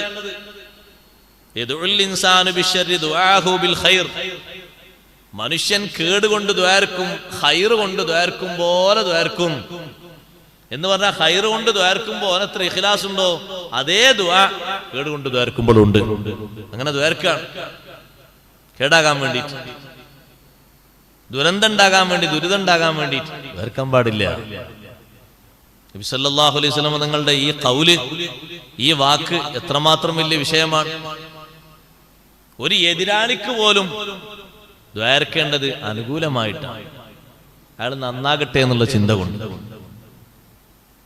ശാപവാക്കുകളെ കൊണ്ട് ദ്വാരക്കേണ്ടത് വ്യക്തിപരമായിട്ട് അങ്ങനെ ഒരു ദ്വാ അല്ല, ശത്രുക്കൾക്ക് എതിരായിട്ട് മൊത്തത്തിലൊരു ദ്വായുണ്ട്. ഖുർആൻ പഠിപ്പിച്ചതുപോലെ അല്ലാനത്തുല്ലാഹി അലദ്ദാലിമീൻ, അക്രമകാരികൾക്ക് അല്ലാഹു തആല ശാപം കൊടുക്കട്ടെ. പിന്നെ വ്യക്തിപരമായി ശപിക്കേണ്ട ഒരാളുണ്ട്, അതാരാ? അത് ഇബ്ലീസാ. വഇന്ന അലൈക ലഅനതി ഇലാ യൗമിദ്ദീൻ, എന്റെ ശാപം പുനരുദ്ധാരണ ദിവസം വരെ എന്റെ ശാപം നിനക്കുണ്ട്. പുനരുദ്ധാരണ ദിവസം കഴിഞ്ഞാൽ പിന്നെ അതിനുള്ള ഹിസാബ് നടത്തി നരകത്തിലേക്ക് ഇടാനോ, പിന്നെ അവിടെ കൂടുതൽ കാത്തിരിക്കേണ്ട ആവശ്യമില്ല. ആ ശാപം എല്ലാ ഭാഗത്തുനിന്നും, ജനങ്ങളെ ഭാഗത്തുനിന്നും മലക്കുകളുടെ ഭാഗത്തുനിന്നും ഒക്കെ നിനക്കുണ്ട്. അങ്ങനല്ലേ ഖുർആൻ പഠിപ്പിച്ചത്. ഹദീസിലും കാണാം അങ്ങനെ. നബി സല്ലല്ലാഹു അലൈഹി വസല്ലം ഒരു വിഷയം പറഞ്ഞപ്പോൾ ഫഅലൈഹി ലഅനത്തുല്ലാഹി വൽ മലായികത്തി വന്നാസി അജ്മഈൻ. അപ്പൊ ഇവിടെ നമ്മൾ കാണേണ്ട കാഴ്ച, എതിരായിട്ട് ദ്വാരക്കരുത്. എല്ലാ രക്ഷിതാക്കളും ഉപ്പ ഉമ്മമാരും വളരെ കാര്യഗൗരവത്തോടെ ചിന്തിക്കണം. അനുകൂലമായിട്ട് ദ്വാരക്കണം. പ്രതികൂലമായി അങ്ങനെ വരാൻ, മക്കള് വരാനുള്ള സാഹചര്യം ഒരു പക്ഷേ നമ്മൾ സൃഷ്ടിച്ചതായിരിക്കും, അല്ലെങ്കിൽ നമ്മുടെ അശ്രദ്ധയായിരിക്കും, അല്ലെങ്കിൽ നമ്മുടെ നോട്ടത്തിന്റെയോ ഉപദേശത്തിന്റെയോ കുറവ് കൊണ്ടായിരിക്കും. അങ്ങനെ വന്ന മക്കളെ വീണ്ടും പ്രതികൂലങ്ങളാക്കി മാറ്റിയിട്ട് ദ്വാരക്കരുത്. ബാപ്പ മകനോട് കാശ് ചോദിച്ചു, ഉമ്മ ചോദിച്ചു. ചോദിക്കുന്ന തെറ്റൊന്നുമില്ല, ചോദിക്കാം. ചോദിച്ച് തന്നിട്ടില്ലെങ്കിൽ ഹലാക്കൊണ്ട് ദ്വാരക്കരുത്, ലാനത്ത് കൊണ്ട് ദ്വാരക്കരുത്. പിന്നെയോ നന്നാകാനാ ദ്വാരക്കരുത്. അല്ലാഹു തആല അവനെ നന്നാക്കാൻ, നല്ല മനുഷ്യനാക്കാൻ അതിനാ ദ്വാരക്കേണ്ടത്. ഒരു മകൻ കൂട്ടുകാരുടെ വലയിൽപ്പെട്ടു, അത്ര ശ്രദ്ധിക്കാൻ കഴിഞ്ഞില്ല എന്ന് കൂട്ടിക്കോളൂ, വലയിൽപ്പെട്ട് കുടിയനായി. എന്താ രക്ഷിതാക്കൾ ചെയ്യേണ്ടത്? അവനൊരു കത്തിയെടുത്ത് വെട്ടിയിട്ട് വാരി കൊടുക്കുക അല്ല, നല്ല നേരത്ത് അനുകൂലമായി കിട്ടാൻ അള്ളാഹുവോട് പ്രാർത്ഥിക്കണം. എത്രയോ സംഭവങ്ങളുണ്ട്, ഞാനത് പറഞ്ഞാൽ തഫ്സീറൊന്നും വായിക്കാൻ കഴിയില്ല. എപ്പോഴും രക്ഷിതാക്കൾ ഓർക്കേണ്ടതാണ് യാക്കൂബ് നബി അലൈഹിസ്സലാമിന്റെ പ്രാർത്ഥന. 11 മക്കളും എതിരായി പ്രവർത്തിച്ചപ്പോൾ കൂടെ ആ മക്കളെ വീട്ടിൽ ജീവിപ്പിച്ചു, വീട്ടിൽ അവരോടുകൂടെ ഒത്തുകൂടി ജീവിതം മുന്നോട്ട് നീക്കി. മഹാനവർകൾക്കറിയാം ഈ കുട്ടികൾ ചെയ്തത് ചെറുതല്ല, വലിയൊരു വിഷമം തന്നെയാണ്. പക്ഷേ അതിൽ അള്ളാഹുവിലേക്ക് ഞാൻ നിങ്ങളുടെ വിഷയം അർപ്പിക്കുന്നു, നന്നായി ക്ഷമിക്കുന്നു. 1 കൊല്ലത്തെയോ 2 കൊല്ലത്തെയോ ക്ഷമയല്ല, നന്നാകാൻ വേണ്ടി ദുആയിരുന്നു. യാക്കൂബ് നബി അലൈഹിസ്സലാം അത്താഴത്തിന്റെ നേരത്ത് എഴുന്നേറ്റ് വെള്ളിയാഴ്ച രാവിൽ മുസ്ലിങ്ങളായ ഉപ്പമാര് ഉമ്മമാര് കൂർക്കം വലിച്ചുറങ്ങുന്ന നേരത്ത് നബിയുല്ലാഹി യാക്കൂബ് അലൈഹിസ്സലാം ഈ മക്കളൊക്കെ നന്നായി കിട്ടാൻ വേണ്ടി അള്ളാഹുവിലേക്ക് കൈയുയർത്തി നന്നായി ദുആ ചെയ്തു. ആ ദുആ അള്ളാഹു സ്വീകരിച്ചു. നേരത്തെ എതിരായി പ്രവർത്തിച്ചിരുന്ന ചെറുപ്പക്കാര് യൂസുഫ് നബി അലൈഹിസ്സലാമിനെ പൊട്ടക്കിണറിലേക്ക് കൊണ്ടുപോയി വലിച്ചെറിഞ്ഞ് ബാപ്പയോട് കളവ് പറഞ്ഞവർ മഹാനവറുകളുടെ ദുആഇന്റെ ഫലമായി നല്ല രൂപത്തിലായി ബാപ്പക്കും ഉമ്മക്കും അനുസരിക്കുന്ന ഒരവസ്ഥ വന്നപ്പോഴാണ് യാക്കൂബ് നബി അലൈഹിസ്സലാമിനോട് യൂസുഫ് നബി അലൈഹിസ്സലാം പറഞ്ഞത്, ഉപ്പാ, കുഞ്ഞുനാളിൽ ഞാൻ കണ്ടൊരു സ്വപ്നമുണ്ടല്ലോ. ഇന്നി റഅയ്തു 11 കൗകബൻ വശംസ വൽ ഖമറ റഅയ്തുഹും ലീ സാജിദീൻ. 11 നക്ഷത്രങ്ങളും സൂര്യനും ചന്ദ്രനും എനിക്ക് സാഷ്ടാംഗം നമിക്കുന്നതായി ഞാൻ കണ്ടില്ലേ? ഇപ്പോഴിതാ മിസ്റിലേക്ക് ഇവരൊക്കെ നടന്നു വന്നപ്പോ ഖദ് ജഅലഹാ റബ്ബി ഹഖ്ഖാ, ബാപ്പയെ അനുസരിക്കുന്ന മക്കളായി, ഉമ്മയെ അനുസരിക്കുന്ന മക്കളായി, അനുജന്മാരെ സ്നേഹിക്കുന്ന മക്കളായി ജ്യേഷ്ഠന്മാര് മാറിയപ്പോ ഖദ് ജഅലഹാ റബ്ബി ഹഖ്ഖാ, എന്റെ റബ്ബ് അത് യാഥാർത്ഥ്യമാക്കി എനിക്ക് കാണിച്ചു തന്നു. 35 വർഷം നബിയുല്ലാഹി യാക്കൂബ് അലൈഹിസ്സലാം ആ മക്കളുടെ ജീവിതത്തിന്റെ അനുകൂലാവസ്ഥക്ക് പ്രാർത്ഥിക്കായിരുന്നു. എന്നിട്ട് നിങ്ങൾ നോക്ക്, ചരിത്രം സുദീർഘമാണ്. മഹാനവറുകൾ മിസ്റിൽ പോയി താമസിച്ചു യൂസുഫ് നബി അലൈഹിസ്സലാമിന്റെ കൂടെ. കൊട്ടാരത്തിൽ ജീവിച്ച് 25 കൊല്ലം ഈ അനുസരണ ബോധമുള്ള മക്കളോടുകൂടെ മഹാനവറുകൾ ജീവിച്ചിട്ടുണ്ട്. ഞാൻ പറഞ്ഞു വന്നത്, പ്രതികൂലമായി പ്രവർത്തിച്ച മക്കളാണെങ്കിലും ഉപദേശിച്ച് നന്നാക്കുന്നതോടൊപ്പം അനുകൂലമായി പ്രാർത്ഥിക്കണം. ഒരിക്കലും കേടായി പ്രാർത്ഥിക്കരുത്. വാഹനം കയറിപ്പോകുമ്പോ നബി സല്ലല്ലാഹു അലൈഹി വസല്ലം നിങ്ങൾ അപ്പുറത്തുനിന്ന് വാഹനത്തെ ശപിക്കുന്നത് കേട്ടപ്പോ തങ്ങൾ ചോദിച്ചു, ആരാണ് ശപിച്ചത്? ആ വാഹനത്തു നിന്നുള്ള എല്ലാ ചുമടുകളും ഇറക്കിക്കോളും, ആ വാഹനത്തിന് ഇനി യാത്ര ചെയ്യണ്ടെന്ന് പറഞ്ഞോളൂ, ശാപം അതിന് പറ്റിയിട്ടുണ്ട്. നമ്മൾ ഓടിക്കുന്ന വണ്ടി ഇതൊരു ഇടങ്ങേറുള്ള വണ്ടി എന്ന് പറഞ്ഞാൽ 2 വളവേ കൈയുണ്ടാവുള്ളൂ, പിന്നെ അത് ഉണ്ടാവില്ല. പറ്റൂലെങ്കിൽ കൊണ്ടുപോയി വിറ്റേക്ക്, ശാപം പറയരുത്. അത് ചെറിയ പെർമിറ്റ് ലൈസൻസ് ഒന്നും പിന്നെ കടലാസൊന്നും ആവശ്യമില്ലാത്ത സാധാ സൈക്കിളാണെങ്കിലും ഉന്തുവണ്ടിയാണെങ്കിലും ശരി, ശപിക്കരുത്. ശപിക്കുന്നത് കേട്ടപ്പോ തങ്ങൾ പറഞ്ഞു, ഇനി അതിൽ യാത്ര ചെയ്യാൻ പറ്റൂല, അതിന്റെ പുറത്തുള്ള ചിരക്കൊക്കെ താഴോട്ട് ഇറക്കി വെക്കി. എന്തിനെ ശപിക്കാൻ പറ്റും? വീട്ടിൽ വാങ്ങിയൊരു പശു, ആദ്യം വാങ്ങിയപ്പോ ആദ്യത്തെ കൊല്ലൊക്കെ ഓരോ ദിവസവും 10 ലിറ്റർ പാല് കിട്ടിയിരുന്നു. പിറ്റത്തെ കൊല്ലം ആ 10 കുറച്ച് കുറഞ്ഞിട്ട് 8 ആയി. എന്താ കാരണം എന്നറിയോ? കൊടുക്കുന്ന ആള് പിണ്ണാക്കിൽ പിശുക്കി. അപ്പൊ അയാൾ ചിന്തിക്കുന്നത്, ഈ ഒരു ചെറിയ കയ്യിൽ നിന്ന് കൊടുക്കുന്ന ഈ പിണ്ണാക്കൊണ്ടും ഇതുകൊണ്ടും കിട്ടുന്ന പാലത്ര തന്നെ കിട്ടണം, 10 തന്നെ കിട്ടണം. ഈ പയ്യനെ കൊണ്ട് മനുഷ്യൻ തോറ്റല്ലോ. ഈ മെനക്കടൊക്കെ മെനക്കിട്ടിട്ട് ഇപ്പൊ പാല് കുറഞ്ഞു പോയി. ഇതിനൊക്കെ പോറ്റുന്നതിനേക്കാൾ നല്ലത് വേറെന്തെങ്കിലും വാങ്ങിപ്പോറ്റ. വേണ്ടേ? എന്നാ നീ വേണ്ടായ്മൊന്നും പറയണ്ട, കൊണ്ടുപോയി വിറ്റേക്ക്. നിന്റെ സംരക്ഷണത്തിന്റെ കുറവ് കൊണ്ട് സംഭവിച്ച വീഴ്ച നീ ചിന്തിക്കാതെ പാൽ ചുരത്തുന്ന മൃഗത്തെ ആക്ഷേപിക്കുകയാണ് പാടില്ല. ഒറ്റൊന്നിനെ. അപ്പുറത്തെ വീട്ടിലെ കോഴി നമ്മുടെ വീട്ടിലെ കോഴികൾക്ക് വെച്ച പാത്രത്തിൽ നിന്ന് ഒന്ന് വന്നിങ്ങനെ 2-3 കൊത്തുകൊത്തി. അപ്പോഴേക്ക് നമ്മളെ നാവ് നീട്ടിയിട്ട് ഒരു ഉമ്മയും ഒരു സഹോദരനും പറയരുത്, എടങ്ങേറ് പിടിച്ച കോഴി പറയാൻ പാടില്ല. നീ നിന്റെ പാത്രത്തിൽ നിന്ന് അത് കൊത്തിയതിന് എന്തെങ്കിലൊക്കെ ഒരു കൂലി അല്ലാഹു തആല നിനക്ക് നിശ്ചയിച്ചു തരണമെങ്കിൽ നാവ് നടക്കി വെക്കണം. നിന്റെ കോഴി തിന്നതിനേക്കാൾ കൂടുതൽ കൂലി കിട്ടി അയൽവക്കത്തെ കൂലി എന്നപ്പോ എന്താ? കോഴിനോടുള്ള അയൽവക്ക ബന്ധം കൂടി നിലനിർത്താൻ കഴിഞ്ഞു എന്നർത്ഥം. അതാ അതിന്റെ പിന്നീട് തത്വം മനസ്സിലാക്കേണ്ടത്. അയൽവാസി എന്ന് പറഞ്ഞാൽ ആ വീട് മാത്രല്ല അയൽവാസി ബന്ധമായിട്ടുള്ളത്, ആ വീട്ടിലുള്ള എന്തെല്ലാം ഉണ്ട്. അതുകൊണ്ടല്ലേ അഷ്റഫുൽ ഖൽഖ് സല്ലല്ലാഹു അലൈഹി വസല്ലം നിങ്ങൾ പറഞ്ഞത്, നിന്റെ വീട്ടിലെ കുട്ടികൾക്ക് നീ പഴം കൊണ്ടുവന്ന് കൊടുക്കുമ്പോ, ഹദീസിലുള്ളതാ, നിന്റെ വീട്ടിലെ കുട്ടികൾക്ക് നീ പഴം കൊണ്ടുവന്ന് കൊടുക്കുമ്പോ അയൽവക്കത്തെ കുട്ടികൾ കാണുന്ന വിധത്തിൽ ആ കുട്ടിയെ പുറത്തിറക്കുകയാണെങ്കിൽ ആ കുട്ടികൾക്കും കൊടുക്കണം, അല്ലെങ്കിൽ ഉള്ളിൽ വെച്ച് ഭക്ഷിപ്പിക്കണം.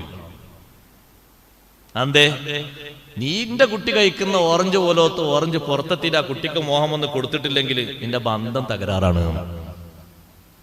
അത് കുട്ടിന്റെ വിഷയത്തിലെ, പൂച്ചന്റെ വിഷയത്തില്ലേ, നായന്റെ വിഷയത്തില്ലേ, കോയിന്റെ വിഷയത്തില്ലേ, എല്ലാത്തിലും ഉണ്ട്. അപ്പോഴേക്ക് പറഞ്ഞു, ഒരു കല്ല് കിട്ടാണെങ്കിൽ എറിഞ്ഞിട്ട് എന്റെ കാലുമേൽ തട്ടിയില്ല, തട്ടാത്തിന സങ്കടം, കാല് എറിഞ്ഞു ഓടിക്കണം. പാത്രത്തിൽ വറ്റിട്ട് അപ്പോഴേക്ക് കോഴി ഇങ്ങോട്ട് വരും. പിന്നെ ആർക്കാ വറ്റിട്ടത്? നമ്മളെ സ്വഭാവക്കേടുകൊണ്ടല്ലേ സഹോദരങ്ങളെ. മനുഷ്യന് നല്ല സ്വഭാവം ഉള്ള ആളാണെങ്കിൽ മനുഷ്യനെ അനുസരിക്കാത്ത, മനുഷ്യന് സ്നേഹം കൊടുക്കാത്ത ഏതെങ്കിലും ജീവികൾ? മനുഷ്യനെ പേടിച്ചിട്ടല്ലേ. മനുഷ്യന് നല്ല സ്വഭാവക്കാരനെന്ന് ഒക്കെ ഇങ്ങോട്ട് അടുക്കൂലേ. നമ്മളെ കീശേരിയിലുണ്ട് മറവിട്ട് കിടക്കുന്ന മുഹീദ്ദീൻ മുസ്ലിയാർ, വലിയൊരു മഹാനാണ്. അല്ലാഹു തആല അവരെ ബർക്കത്തുണ്ട് നമ്മളെ സദസ്സ് സ്വീകരിക്കട്ടെ. കീശേരി മൊയ്തീൻ മൂല്യർ എന്ന് പറയും. എവിടുന്നെങ്കിലും ഒന്ന് ഭക്ഷണം കഴിച്ചാൽ അവസാനത്തെ ഒരു പിടി ഇങ്ങനെ കൊണ്ട് വാരും പാത്രത്തിൽ നിന്ന്. ആ പിടിയായിട്ട് ഇങ്ങനെ വരുമ്പോൾ പരിസരത്തുള്ള എല്ലാ കാക്കകളും വരും. നമ്മളെ കണ്ട ഏതെങ്കിലും കാക്ക വരുമോ? ഇനി കാക്കയെ കാണാൻ തന്നെ നമ്മൾ സമ്മതം കൊടുക്കണ്ടേ? വാട്ടിയപ്പോതിരി എവിടെങ്കിലും വന്നിരിക്കുന്ന കാക്ക എന്തിനാ നമ്മളെ കാട്ടുന്നത്? ഇനി വേസ്റ്റ് തിന്നാൻ വേണ്ടി കൊണ്ടെടുത്ത് കാക്ക വന്നാൽ അക്കാക്കനെ കാട്ടി. പിന്നെ ഈ വേസ്റ്റ് ആരാ തിന്നേണ്ടത്? ആ മഹാനുഭാവൻ ഒരു പിടി ഭക്ഷണം ഇങ്ങനെ വാരിയിട്ട് ഇങ്ങനെ വരുമ്പോഴേക്ക് കാക്കകളൊക്കെ എത്തി അതിങ്ങനെ അങ്ങോട്ട് പരക്കങ്ങനെ ഇട്ട് കൊടുത്തു. അവരൊക്കെ ആ ടൈമിൽ അതൊക്കെ ഭക്ഷിച്ച് തർക്കം കൂടാതെ എല്ലാവരും കുറച്ചെടുത്ത് ഭക്ഷിച്ച് പറന്നു പോകുന്നു. പോയി നോക്കൂ, പൊന്നാനിപ്പള്ളിയുടെ പരിസരത്ത് ഇപ്പോഴും ഉണ്ട് പ്രാവുകൾ. പൊന്നാനിപ്പള്ളിയുടെ പരിസരത്ത് പോയി നോക്കൂ. 1, 2, 10, 20 അല്ല, എമ്പാടും പ്രാക്കളുണ്ട്. ആരും ആ പ്രാക്കളെ ആട്ടിവിടുന്നില്ല. സൈനുദ്ദീൻ മഖ്ദൂം റളിയല്ലാഹു അൻഹു കിടക്കുന്നതിന്റെ, അന്തിയുറങ്ങുന്നതിന്റെ നേരെ ഇപ്പുറത്തെ ബിൽഡിങ്ങിൽ നോക്കിയാൽ നമുക്ക് കാണാം ചുറ്റുഭാഗത്തും പ്രാക്കൾ. അവർക്കുമില്ലേ ഒരു തസ്ബീഹ്, അവർക്കുമില്ലേ ഒരു തഹ്ലീൽ. മക്കത്തെ ഹറമിലും മദീനത്തെ ഹറമിലൊക്കെ പ്രാവുകൾക്ക് ഭക്ഷണം കൊണ്ടുപോയി കൊടുക്കുന്ന ആളുകളെ കണ്ടിട്ടില്ലേ? മേടപ്രാക്കൾക്ക്. അങ്ങനത്തെ ഒരു പ്രാവ് നമ്മുടെ വീട്ടിൽ വന്ന് അതിന്റെ കാഷ്ടം കൊണ്ട് അത് അവിടെയും ഇവിടെ കാഷ്ടിച്ചിട്ട് ബുദ്ധിമുട്ടായാലും അതിനെ എന്തെങ്കിലും അപ്പുറത്തേക്കോ മറ്റൊരു ഭാഗത്തേക്കോ മാറ്റാനുള്ള ശ്രമങ്ങൾ നടത്തിയാലും കുഴപ്പമില്ല. തൊള്ള കൊണ്ട് ശപിക്കരുത് അതിനെ. അതാ ശ്രദ്ധിക്കരുത്. കേടായിട്ട് പ്രാർത്ഥിക്കരുത്. തങ്ങൾ കേടായിട്ട് ദ്വാരുന്നതാണ് തോന്നിയപ്പോഴേക്ക് ആ ദുആ മടക്കിയെടുത്ത കോലം നോക്ക് നിങ്ങൾ. അതും തഫ്സീർ ഉദ്ധരിക്കുന്നുണ്ട് മഹാന്മാർ. ബീവി ആയിഷ റളിയല്ലാഹുവിന്റെ അടുത്തേക്ക് തങ്ങൾ ഒരു തടവറയിൽ നിന്ന് ഒരു വന്തിയെ ആയിഷ ബീവിന്റെ അടുത്തേക്ക് കൊണ്ടുപോയി കൊടുത്തു. എന്നിട്ട് സൂക്ഷിക്കാൻ വേണ്ടി പറഞ്ഞു. ആയിഷ ബീവി റളിയല്ലാഹുവിന്റെ ചെറിയ പ്രായമല്ലേ. മഹദി പറഞ്ഞു, ഞാൻ വേറൊരു പെണ്ണിന്റെ കൂടെ വർത്തമാനത്തിലും കളിയിലൊക്കെ ഇങ്ങനെ ഏർപ്പെട്ടു. ഞാൻ നോക്കുന്നില്ല എന്ന് കണ്ടപ്പോഴേക്ക് തങ്ങള് ഈ തടവറയിലേക്കായിട്ട് പിടിച്ചു കൊണ്ടുവന്ന, അറസ്റ്റ് ചെയ്ത് കൊണ്ടുവന്ന ഈ മനുഷ്യൻ വേറൊരു ഭാഗത്തുകൂടെ ഇറങ്ങി പുറപ്പെട്ടു. ഞാനത് അറിഞ്ഞിട്ടില്ല. വീട്ടിൽ വന്നപ്പോ നബി സല്ലല്ലാഹു അലൈഹി വസല്ലം ഞങ്ങൾ ചോദിച്ചു, എവിടെയെന്ന് ചോദിച്ചു. അപ്പൊ ആയിഷ റളിയല്ലാഹു അൻഹ പറഞ്ഞു, ഞാൻ ചിന്തിച്ചില്ല, ആള് പോയിട്ടുണ്ട് എന്ന് പറഞ്ഞു. ഉടനെ തങ്ങൾ പറഞ്ഞു, ഖതാ അല്ലാഹു യദക്. ആ പറഞ്ഞ വാക്കിന്റെ അർത്ഥം ഉദ്ദേശമല്ല അവിടെ. അർത്ഥം ശരിക്കും വെക്കുകയാണെങ്കിൽ ഖതാ അല്ലാഹു, അല്ലാഹു ഛേദിക്കട്ടെ, യദക, നിന്റെ കയ്യിനെ. വാക്കിന്റെ അർത്ഥം ശരിക്കും ദുആ വെക്കുമ്പോ അങ്ങനെയാണ്. വീട്ടിൽ നിന്ന് നബി സല്ലല്ലാഹു അലൈഹി വസല്ലം ഞങ്ങൾ പുറത്തിറങ്ങി അറസ്റ്റ് ചെയ്ത് കൊണ്ടുവന്ന ആളെ തെരഞ്ഞു പിടിച്ച് വീണ്ടും വീട്ടിലേക്ക് കൊണ്ടുവന്നപ്പോ ബീവി ആയിഷ റളിയല്ലാഹു അൻഹ പറഞ്ഞു, ഞാൻ എന്റെ 2 കൈയും ഇങ്ങനെ അടുപ്പിച്ച് പിടിച്ചത്, 2 കൈയും ഇങ്ങനെ അടുപ്പിച്ച് വെച്ചത് നബി സല്ലല്ലാഹു അലൈഹി വസല്ലം കണ്ടപ്പോൾ ചോദിച്ചു, എന്ത് പറ്റിയെന്ന് ചോദിച്ചു എന്നോട്. ഞാൻ പറഞ്ഞു, ഞാൻ തങ്ങളെ ദുആ കാത്തിരിക്കാണ്, എന്റെ 2 കൈയും മുറിഞ്ഞു പോകുമെന്ന് പേടിച്ചിട്ട് ഇങ്ങനെ അടുപ്പിച്ച് വെച്ചിരിക്കുകയാണെന്ന് പറഞ്ഞു. കേട്ട ഉടനെ നബി സല്ലല്ലാഹു അലൈഹി വസല്ലം നിങ്ങൾ പറഞ്ഞു, അല്ലാഹുമ്മ ഇന്നമാ അന ബശറുൻ, പടച്ചവനെ ഞാനൊരു മനുഷ്യനാണ്, മറ്റുള്ള മനുഷ്യന്മാര് ദേഷ്യം പിടിക്കുമ്പോൾ എനിക്കും ദേഷ്യം വന്നു. ഫയ്യുമാ മുഅ്മിനിൻ ഔ മുഅ്മിനത്തിൻ ദഅവതുക അലൈഹി ബിദഅവത്തിൻ ഫജ്അൽഹാ ലഹു സകാതൻ വതുഹ്റാ. ഏതൊരു വിശ്വാസിനിക്ക് ഞാൻ പ്രതികൂലമായി പ്രാർത്ഥിച്ചോ അതവർക്ക് അനുകൂലമാക്കി കൊടുക്കണം, പരിശുദ്ധിയുള്ളതാക്കി കൊടുക്കണം. അതുകൊണ്ട് അവർക്ക് ഒരുപാട് ബറക്കത്ത് നീ നൽകണം. തങ്ങൾ ദുആരുന്നത് അങ്ങനെയാ. ഈ ദുആഇന്റെ നേർക്ക് നേരെയുള്ള പ്രത്യക്ഷാർത്ഥം അവിടെ ഉദ്ദേശമില്ല. ഇമാം നവവി റളിയല്ലാഹു അൻഹു വിശദീകരിച്ചിട്ടുണ്ട്. എങ്ങനെ പ്രതികൂലമായ നബി സല്ലല്ലാഹു അലൈഹി വസല്ലം ദുആർക്കരുത് എന്നല്ലേ പറഞ്ഞത്. പിന്നെ ഇത് ഭാര്യയല്ലേ, ഭാര്യക്കെതിരായിട്ട് നബി നിങ്ങൾ ദുആർക്കോ എന്ന് ചോദിച്ചപ്പോ ഇമാം നവവി റളിയല്ലാഹു അൻഹു പറഞ്ഞു, ആ ഹദീസിന്റെ ബാഹ്യാർത്ഥം അവിടെ ഉദ്ദേശമില്ല. പിന്നെയോ സാധാരണ അറബിയിൽ അങ്ങനെ ചില വാക്കുകളൊക്കെ പറയാറുണ്ട്. തെരിബത്തിയ മീനുക്കാന്ന് പറയാറുണ്ട്, അക്ര ഹൽക്ക എന്ന് പറയാറുണ്ട്. പക്ഷേ നബി സല്ലല്ലാഹു അലൈഹി വസല്ലം പേടിച്ചത് ഞാൻ പറഞ്ഞത് ഇജാബത്തുള്ള സമയത്തോട് ഒത്തുവന്നിട്ട് അള്ളാഹു അങ്ങ് ഉത്തരം ചെയ്താൽ കൈ ഛേദിക്കപ്പെട്ടു പോകും, കൈ മുറിഞ്ഞു പോകും, അതിൽ തർക്കമില്ല. അതൊരിക്കലും വരരുത് എന്ന് ആഗ്രഹിച്ചുകൊണ്ടാണ് അതിൽ ബറക്കത്തുണ്ടാകാനും അതുകൊണ്ട് പരിശുദ്ധി ഉണ്ടാകാനും ദുആ ചെയ്തത്. ദുആന്റെ അദബും കൂടി ഈ ആയത്തിലൂടെ നമുക്ക് പഠിപ്പിക്കുന്നുണ്ട്. എന്താണ് ദുആന്റെ അദബ്? ഈ ആയത്തിന്റെ തഫ്സീറിൽ ഇമാം ഖുശൈരി തങ്ങളുടെ തഫ്സീറിൽ പറഞ്ഞു, മനുഷ്യൻ അള്ളാഹുവിനോട് ഖൈർ ചോദിക്കും പോലെ ഷർറും ചോദിക്കുന്നു എന്ന് പറഞ്ഞതിൽ നിന്ന് ഒരു അദബ് മനസ്സിലാക്കണം. ആവശ്യമുള്ള സമയത്തല്ലാതെ ആവശ്യത്തിനല്ലാതെ അടിമ അള്ളാഹുവിനോട് ഒന്നും ചോദിക്കരുത്. ചോദിക്കാതെ തന്നെ റബ്ബ് തആല എത്രയോ തന്നിട്ടുണ്ട്. ആവശ്യങ്ങൾക്കനുസരിച്ച് ചോദിക്കണം. അവിടെ തന്നെ ആവശ്യമില്ലാത്ത ഒരു വിഷയവും ചോദ്യത്തിൽ വരരുത്. ആവശ്യമില്ലാത്ത ഒന്നും ചോദ്യത്തിൽ വരരുത്. അത് ചിന്തിക്കേണ്ട വിഷയമാണ്. അതോടൊപ്പം തന്നെ ദ്വാരക്കുന്ന ആള് എന്തെങ്കിലും ഒരു ഖൈർ അള്ളാഹുവിനോട് ചോദിച്ചിട്ട് അതിലൊരു ചെറിയ ഒരു പിന്നോക്കം കണ്ടാൽ മനസ്സിലാക്കേണ്ടത് അല്ലാഹു തആല ആ ഖൈറവന് നൽകുന്നതില് സാവകാശം നൽകിയിട്ടുണ്ട്. ധൃതി കൂട്ടരുത്. ധൃതി കൂട്ടിയാൽ അതുകൊണ്ട് വലിയ പ്രശ്നമുണ്ടാകും. ധൃതി കൂട്ടരുത്. മനുഷ്യന് തിരക്കാണ്, തിരക്ക് കൂടി പോകാണ്. തിരക്ക് കൂട്ടരുത്. തിരക്ക് കൂട്ടിയാൽ കാര്യങ്ങൾ കേടായി പോകും. അപ്പൊ ആവശ്യമുള്ളതാണ് ചോദിക്കേണ്ടത്, ആവശ്യമില്ലാത്ത ദുആയിൽ വരരുത്. അതുകൊണ്ടാണ് നബി സല്ലല്ലാഹു അലൈഹി വസല്ലം നിങ്ങൾ പറഞ്ഞത്, നിങ്ങൾ ദുആർക്കുന്ന ദുആക്കൊക്കെ ഉത്തരം നൽകും.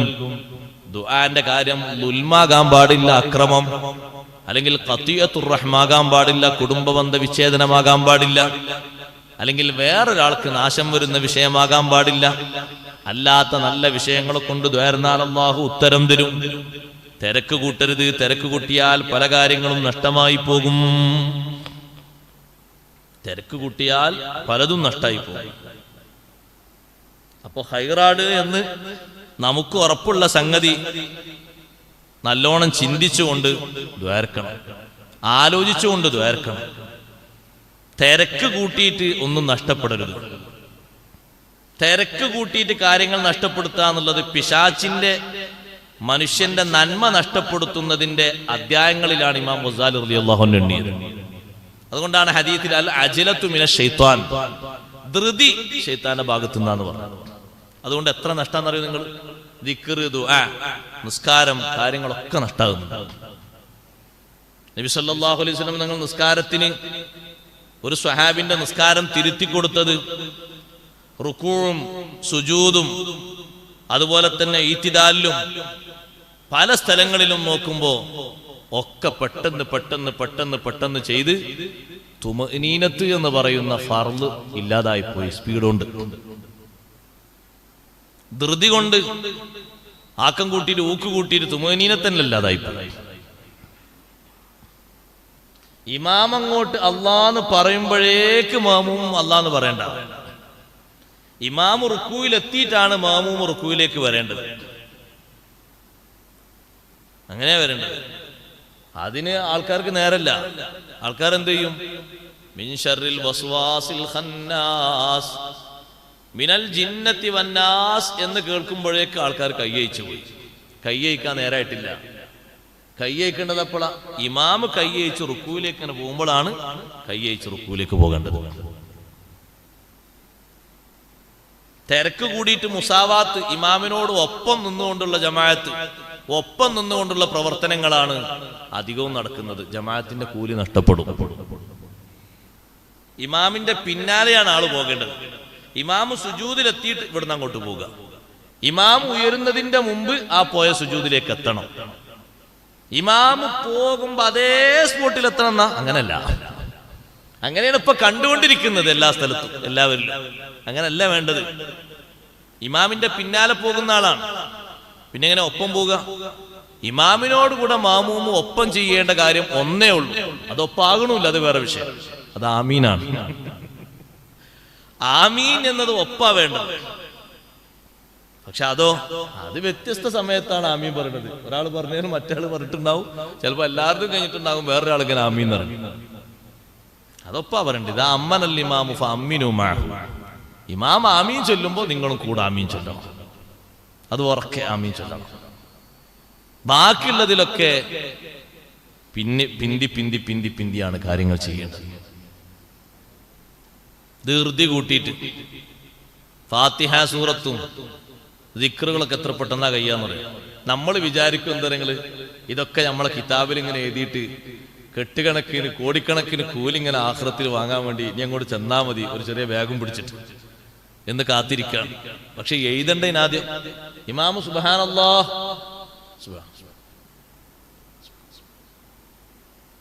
എത്ര പെട്ടെന്നാ സുബ്ഹാനല്ലാഹ് കഴിഞ്ഞത്.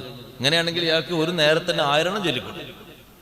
10 20 30 ഒന്നും കിട്ടൂല കേട്ടോ. വെറുതെ അധ്വാനിച്ച് കഷ്ടപ്പെടുന്നത്. സുബ്ഹാനല്ലാഹി എന്നുള്ളതിലെ അക്ഷരങ്ങൾ ഫുള്ളായിട്ട് ചൊല്ലണം. 10 അക്ഷരങ്ങൾ അതിലുണ്ട്, അത് മൊഴിഞ്ഞുച്ചരിക്കണം. എങ്ങോട്ടാ ഈ തിരക്ക്? ഈ തിരക്ക് കൂട്ടിയിട്ടാണ് ഈ നന്മകളൊക്കെ നഷ്ടപ്പെടുത്തുന്നത്. നമ്മൾ കരുതി ഇത്ര എളുപ്പമാണ്. സ്വർഗത്തിൽ കടക്കാൻ വേണ്ടി നബി സല്ലല്ലാഹു അലൈഹി വസല്ലം പഠിപ്പിച്ചെടുത്ത് ഇക്റാണ്. അത് ഇക്റൊക്കെ അത് ആ രൂപത്തിലും ഭാവത്തിലും തന്നെ ചൊല്ലണം. അപ്പൊ ചില ഉസ്താദുമാര് കാണാം മരിച്ചെടുത്ത് മാത്രം തഹ്ലീലിന്റെ ഹർഫൊക്കെ കൊണ്ട് പറഞ്ഞ് ഒരു ഹർഫും വിടരുത്. എല്ലാ ദിക്റിലും ഉണ്ട്. അത് എല്ലാ ദിക്റിലും ഉണ്ട്, മരിച്ചെടുത്ത് മാത്രമൊന്നല്ല. തഹ്ലീലിന്റെ അക്ഷരം മാറരുത്, കാരണം ഈ മയ്യത്ത് ഖബറിൽ ഇളങ്ങാറായി പോകും. എല്ലാ ദിക്റിലും ഉണ്ട്. ലാ ഇലാഹ ഇല്ലല്ലാഹ് അംസ് മാറിയിട്ട് യാ ആകരുത്, അവസാനത്തെ ഹാവ് വിടരുത്, ശരിക്കും ശ്രദ്ധിച്ചെല്ലണം, തിരക്ക് കൂട്ടണ്ട ഒക്കെ പറയും. അത് നിസ്കാരത്തിന് ശേഷമുള്ള ദിക്റിനുല്ലേ, വേറെയുള്ള ദിക്റിനൊക്കെ അല്ലേ. പിന്നെന്താ അത് പരിഗണിക്കാത്തത്? അത്തഹിയ്യാത്തിൽ തന്നെ അഖല്ലു തശഹുദിൽ നിന്ന് ചുരുങ്ങിയ അത്തഹിയ്യാത്തിൽ നിന്ന് ഹർഫ് പോകാൻ പറ്റുമോ? പറ്റൂല. ഫാത്തിഹ ഓതുമ്പോ പടച്ചോനെ പേടിയാണ് ഫാത്തിഹ ഓതുന്നത്. തിരക്കുകൊണ്ട് ഫാത്തിഹൊക്കെ അങ്ങോട്ട് ഓതിയിട്ട് അക്ഷരങ്ങളൊക്കെ എത്രയാ പോകുന്നത്. ഈ തിരക്ക് കൂട്ടുക എന്നുള്ളത് പിശാചിന്റെ ഒരു സ്വഭാവമാണ്. തിരക്ക് കൂട്ടിയിട്ട് ആളുകളെ നന്മ നഷ്ടപ്പെടുത്തണം. ഇമാം ഗസാലി റളിയല്ലാഹു അൻഹു പറഞ്ഞു അത് അവന്റെ ഒരു ഡ്യൂട്ടിയാണ്. വൈന്ദൽ ഇസ്തിജാലി യുറവ്വിജു ശൈത്വാനു ശർറഹു അലൽ ഇൻസാനി മിൻ ഹൈതു ലാ യദ്രി. ധൃതി കൂടുന്ന സമയത്ത് പിശാച് അവന്റെ ആ ഷർറ് നല്ലോണം ചെലവാക്കും മനുഷ്യന്റെ മേൽ. അറിയാത്ത രൂപത്തിൽ മനുഷ്യൻ അങ്ങോട്ട് കാര്യങ്ങളൊക്കെ ചെയ്യും, തിരക്ക് കൂട്ടും. ജമാഅത്തിന് വന്നപ്പോ അഷ്റഫുൽ ഖൽഖ് സല്ലല്ലാഹു അലൈഹി വസല്ലം തങ്ങൾ നിസ്കരിക്കുമ്പോൾ സ്വഹീഹ് ബുഖാരിയിലെ ഹദീസാണ്. അബൂ ഖത്താദ റളിയല്ലാഹു അൻഹു ഉദ്ധരിക്കുന്ന ഹദീസിൽ കാണാം, മഹാനവർകൾ അവിടുത്തെ ഉപ്പയിൽ നിന്ന് ഖത്താദ റളിയല്ലാഹു അൻഹു പറയുന്നു, ഞങ്ങളൊക്കെ നിസ്കരിക്കുമ്പോൾ കുറേ ആളുകൾ വന്നിട്ട് ശബ്ദം കേൾക്കുന്നുണ്ട്. എന്ത് ശബ്ദം? പോലെ വരുന്ന ശബ്ദവും സംസാരത്തിന്റെയും തിരക്ക് കൂട്ടിയിട്ട് ഇങ്ങനെ വരുന്ന ശബ്ദവും കേട്ടു. നിസ്കാരം കഴിഞ്ഞപ്പോൾ നബി സല്ലല്ലാഹു അലൈഹി വസല്ലം നമ്മൾ ചോദിച്ചു, മാ ശഅനുക്കും, എന്താ അവിടുന്ന് നേരത്തെ ഒച്ച കേട്ട്? അപ്പൊ സ്വഹാബത്ത് പറഞ്ഞു, ഇസ്താജൽനാ ഇല സ്വലാ, നിസ്കാരത്തിലേക്ക് ഞങ്ങൾ തിടുക്കം കൂട്ടി വന്നതാണ്. ഉള്ള കയ്യും കാലൊന്നായിട്ട് നമ്മളിവിടെ വന്ന ഹൗദൊന്നും ഇല്ലല്ലോ, ഒരേ നോക്കുണ്ടാക്കിയവരല്ലേ. അവര് വന്ന വരവും പെട്ടെന്ന് വന്ന് പെട്ടെന്ന് നിൽക്കലും ഒക്കെ കൂടിയുള്ള ആ ഒച്ചപ്പാട് കേട്ടിട്ട് എന്താ കേട്ടത്? നിസ്കാരത്തിലേക്ക് ധൃതി കൂട്ടിയതാന്ന് പറഞ്ഞപ്പോ തങ്ങൾ പറഞ്ഞു, ഫലാ തഫ്അലൂ, അങ്ങനെ ചെയ്യരുത്. ഇഖാമത്ത് അങ്ങോട്ട് കേട്ടാൽ പിന്നെ കാല് കേൾക്കേണ്ട കഥയൊക്കെ അങ്ങനെ തന്നെ. ശേഷമുള്ള ദിക്റൊന്നുമില്ല, ഒരൊറ്റ പോക്ക. എന്തിനായി തിരക്കൂട്ടുന്നത്? അങ്ങനെ സുന്നത്തുണ്ടോ? ഒരു സുന്നത്തില്ല. കിട്ടിയില്ലെങ്കിൽ ഓടിപ്പോകേണ്ട നിസ്കാരം ജുമുഅയാണ്.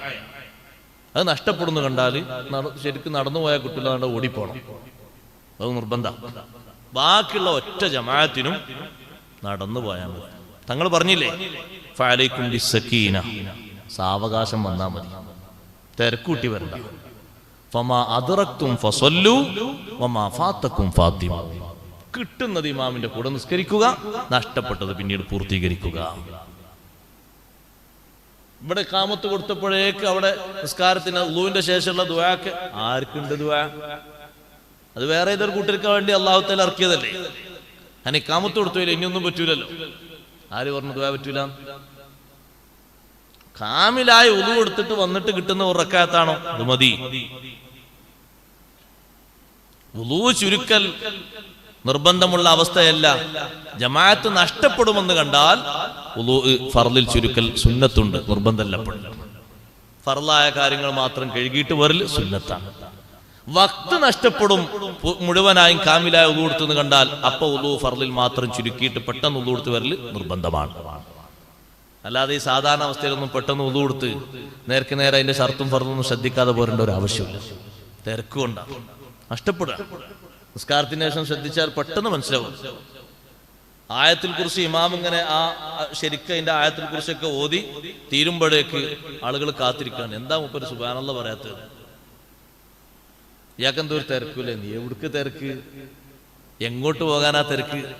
എന്തിനാണ് ഈ തിരക്ക്? നീ സുബ്ഹാനല്ലാഹ് ചെല്ലിയാലോ 33 സുബ്ഹാനല്ലാഹ് ഇമാമിന്റെ തീരുമ്പോഴേക്ക് മറ്റേ ആൾ 99 കഴിഞ്ഞിട്ടുണ്ട്. ഹംദും കഴിഞ്ഞു, തക്ബീറും കഴിഞ്ഞു. തഹ്ലീലിന് അഫ്ളൽ ദിക്ർ പറഞ്ഞുകൂടി എന്നാണ് മറ്റേ പറഞ്ഞു. മൂത്തുകൾ നോക്കുന്നതിന്റെ അർത്ഥം. അങ്ങനെ ചെയ്യരുത്.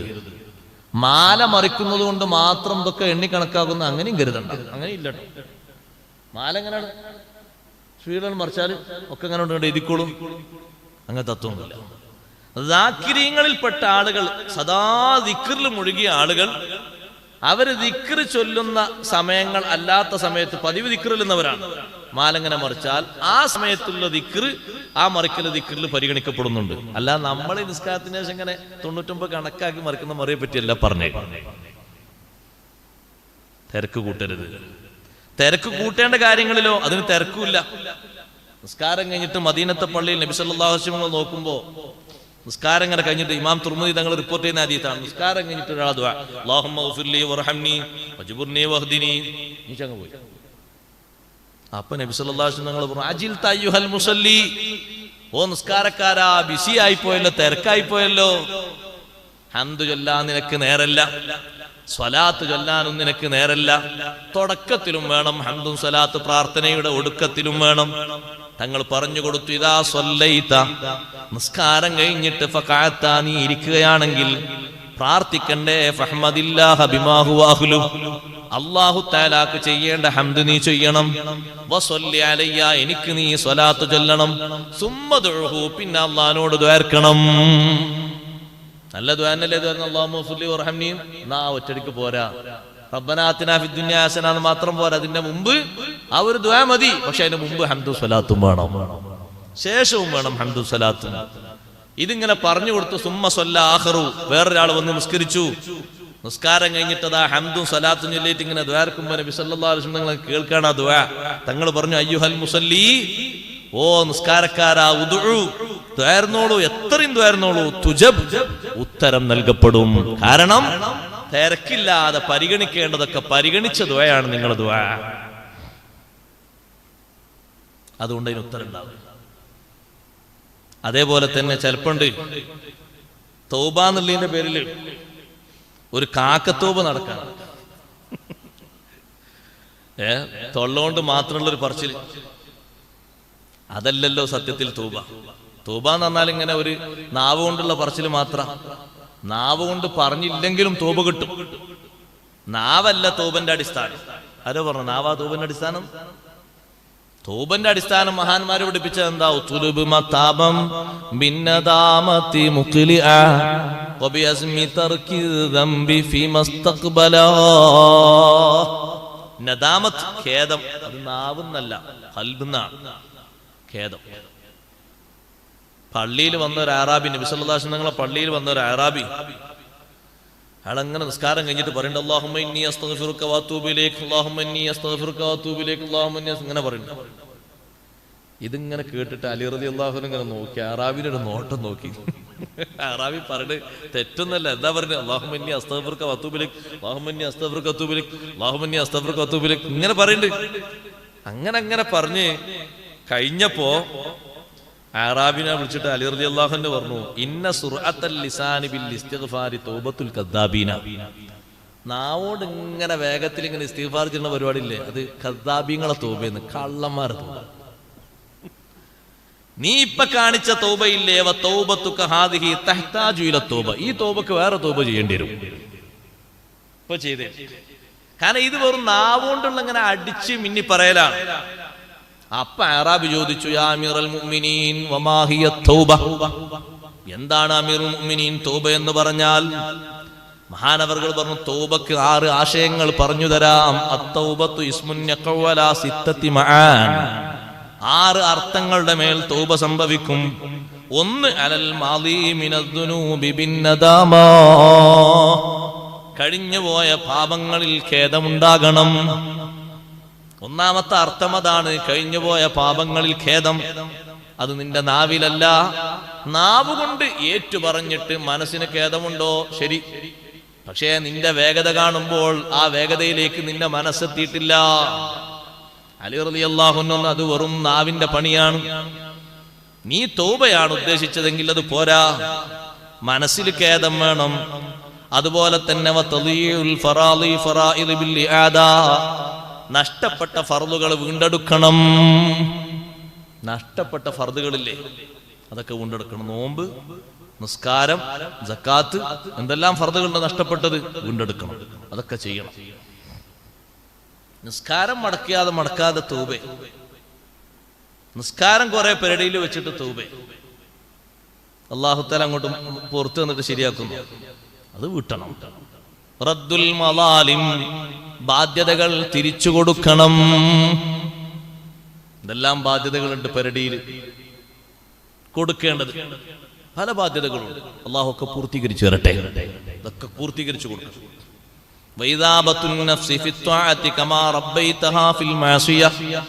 നിന്റെ ശരീരത്തെ ദോഷത്തിൽ നീ പോറ്റി വളർത്തിയതുപോലെ ആരാധനയില്ല ശരീരത്തെ നീ ഉരുക്കിക്കളയണം.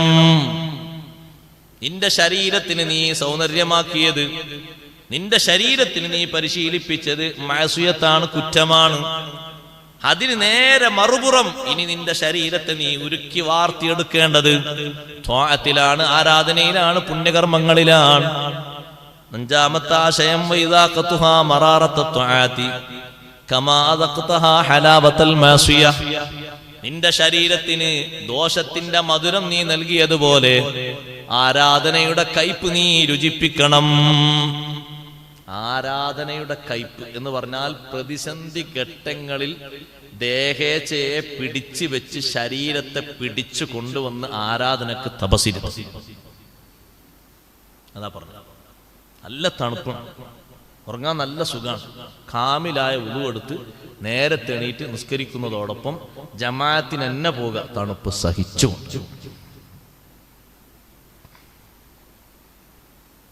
എന്നാൽ നമ്മളെ നാട്ടിലെ ഈ തണുപ്പല്ല. തണുപ്പുള്ള പ്രദേശങ്ങൾ പോയി നോക്കൂ, അപ്പൊ നമ്മളെ ഹാലെന്തായിരിക്കും? തണുപ്പ് കൂടുതലുണ്ട് ചിലപ്പോൾ മൂത്രം തന്നെ ഒഴിക്കൂല, കാരണം ആ തണുത്ത വെള്ളം കൊണ്ട് കൈകണ്ടിരുന്നെത്തിയിട്ട് അത്രയും വലിയ തണുപ്പല്ലേ പല ഭാഗത്ത്. ഇവിടെ തണുപ്പുണ്ടോ? ആളുകൾ അങ്ങനെ പറഞ്ഞു, എന്താ സുബീന്റെ മാത്തിന് കാണാത്ത തണുപ്പാണ് പോ, അത് സഹിക്കണം. ചൂടും സഹിക്കണം. ചൂടായിട്ടേ രാത്രിയൊക്കെ അങ്ങനെ ചൂടുകാലായിട്ട് ഉറക്കം വരുന്നില്ല. അപ്പൊ ഒരു 3 മണിക്കാണ് ശരിക്കും ഉറക്കം കിട്ടും, കുറച്ച് തണുപ്പിട്ട് വന്നിട്ട്. അതുകൊണ്ട് സുബി ഇങ്ങനെ അങ്ങോട്ട് അങ്ങനെയാകരുത്. അപ്പൊ ആ പ്രതിസന്ധി ഘട്ടങ്ങളിൽ ആരാധനയുടെ കയ്പ് നീര് ശരിക്കും ശരീരത്തിന് അങ്ങോട്ട് രുചിപ്പിക്കും. അതിന് വിട്ടുവീഴ്ച കൊടുക്കാതിരിക്കുക. അവസാനമായി മഹാനവറുകൾ എണ്ണി പറഞ്ഞു, വൽ ബുകാഉ ബദല കുല്ലി ളിഹ്കിൻ ലഹിഖ്തഹു, നീ എത്ര ചിരിച്ചിട്ടുണ്ടോ ആ ചിരിക്ക് പകരമൊക്കെ കരച്ചില് വേണം. തൗബക്ക് മഹാനവറുകൾ അർത്ഥമാക്കിയ 6 അർത്ഥങ്ങളാണ്. ചെറിയ അർത്ഥങ്ങളല്ലത്, വലിയ അർത്ഥങ്ങളാണ്. ബഹുമാനപ്പെട്ടവർ തൗബക്ക് അർത്ഥമാക്കിയ ഈ അർത്ഥമനുസരിച്ച് നമ്മൾ കൂട്ടി നോക്കുമ്പോ, നമ്മൾ ചിന്തിച്ചു നോക്കുമ്പോ, ഇതാണ് സത്യത്തിൽ ശരിയായ നിലക്കുള്ള തൗബ. ഈ തൗബക്കാണ് ശരിക്ക് അള്ളാഹുവിന്റെ അടുക്കൽ പ്രാധാന്യമുള്ളത്. അപ്പൊ എന്തെങ്കിലുമൊക്കെ കാര്യങ്ങൾ മനുഷ്യന്റെ ധൃതി കൊണ്ട്, തിരക്കുകൊണ്ട് പറഞ്ഞങ്ങ് തീർത്താ പോരാ. ധൃതിപ്പെട്ട് കൂട്ടിയിട്ട് അമലുകൾ ബാത്തിലാക്കരുത്, ഓത്ത് ബാത്തിലാക്കരുത്, നിസ്കാരം മുടക്കരുത്, ദിക്ർ പാഴ്വേലയാക്കരുത്. ചെയ്യുന്ന അമലം അതിനൊരു തെർത്തീബുണ്ട്, ആ തെർത്തീബ് അനുസരിച്ച് തന്നെ ചെയ്യണം. വക്കാനൽ ഇൻസാനു അജൂല, മനുഷ്യന് ധൃതി കൂടുതലുള്ളത് കൊണ്ട് എങ്ങനെങ്കിലൊക്കെ കഴിച്ചു കൂട്ടിയാൽ മതി എന്ന ചിന്തയാണ്. അങ്ങനെ ആകരുത് പ്രിയപ്പെട്ട സഹോദരങ്ങളെ. നമ്മുടെ കർമ്മങ്ങൾ, നമ്മുടെ കാര്യങ്ങൾ ധൃതി വേണം. ചില സന്ദർഭങ്ങളിലൊക്കെ പിശാചിന്റെ ഭാഗത്തു നിന്നാണെങ്കിലും ചില വിഷയങ്ങളിലൊക്കെ ധൃതി ഇസ്ലാം ആവശ്യപ്പെടുന്നുണ്ട്. എന്നാൽ അതിലാണെങ്കിൽ നമുക്ക് ധൃതിയില്ല. തിരക്ക് കൂട്ടിയിട്ട്, വേഗത കൂട്ടിയിട്ട്, തിടുക്കം കൂട്ടിയിട്ട്, ധൃതിപ്പെട്ട് കാര്യങ്ങളൊക്കെ ഇങ്ങനെ ചെയ്തിട്ട് അതുകൊണ്ട് വലിയ ഖേദാണ് അവസാനം ഉണ്ടായിത്തീരും, നഷ്ടപ്പെട്ടു പോയല്ലോ എന്നുള്ള നിലക്ക്. അതുകൊണ്ടാണ് അറബികൾ പൊതുവെ പറയും ഈ കാര്യത്തെപ്പറ്റി, ധൃതി നിങ്ങൾ സൂക്ഷിക്കണം. ധൃതിക്ക് അറബികൾ പറയുന്ന പേര് ഉമ്മുന്നദാമാത്ത് എന്നാണ്.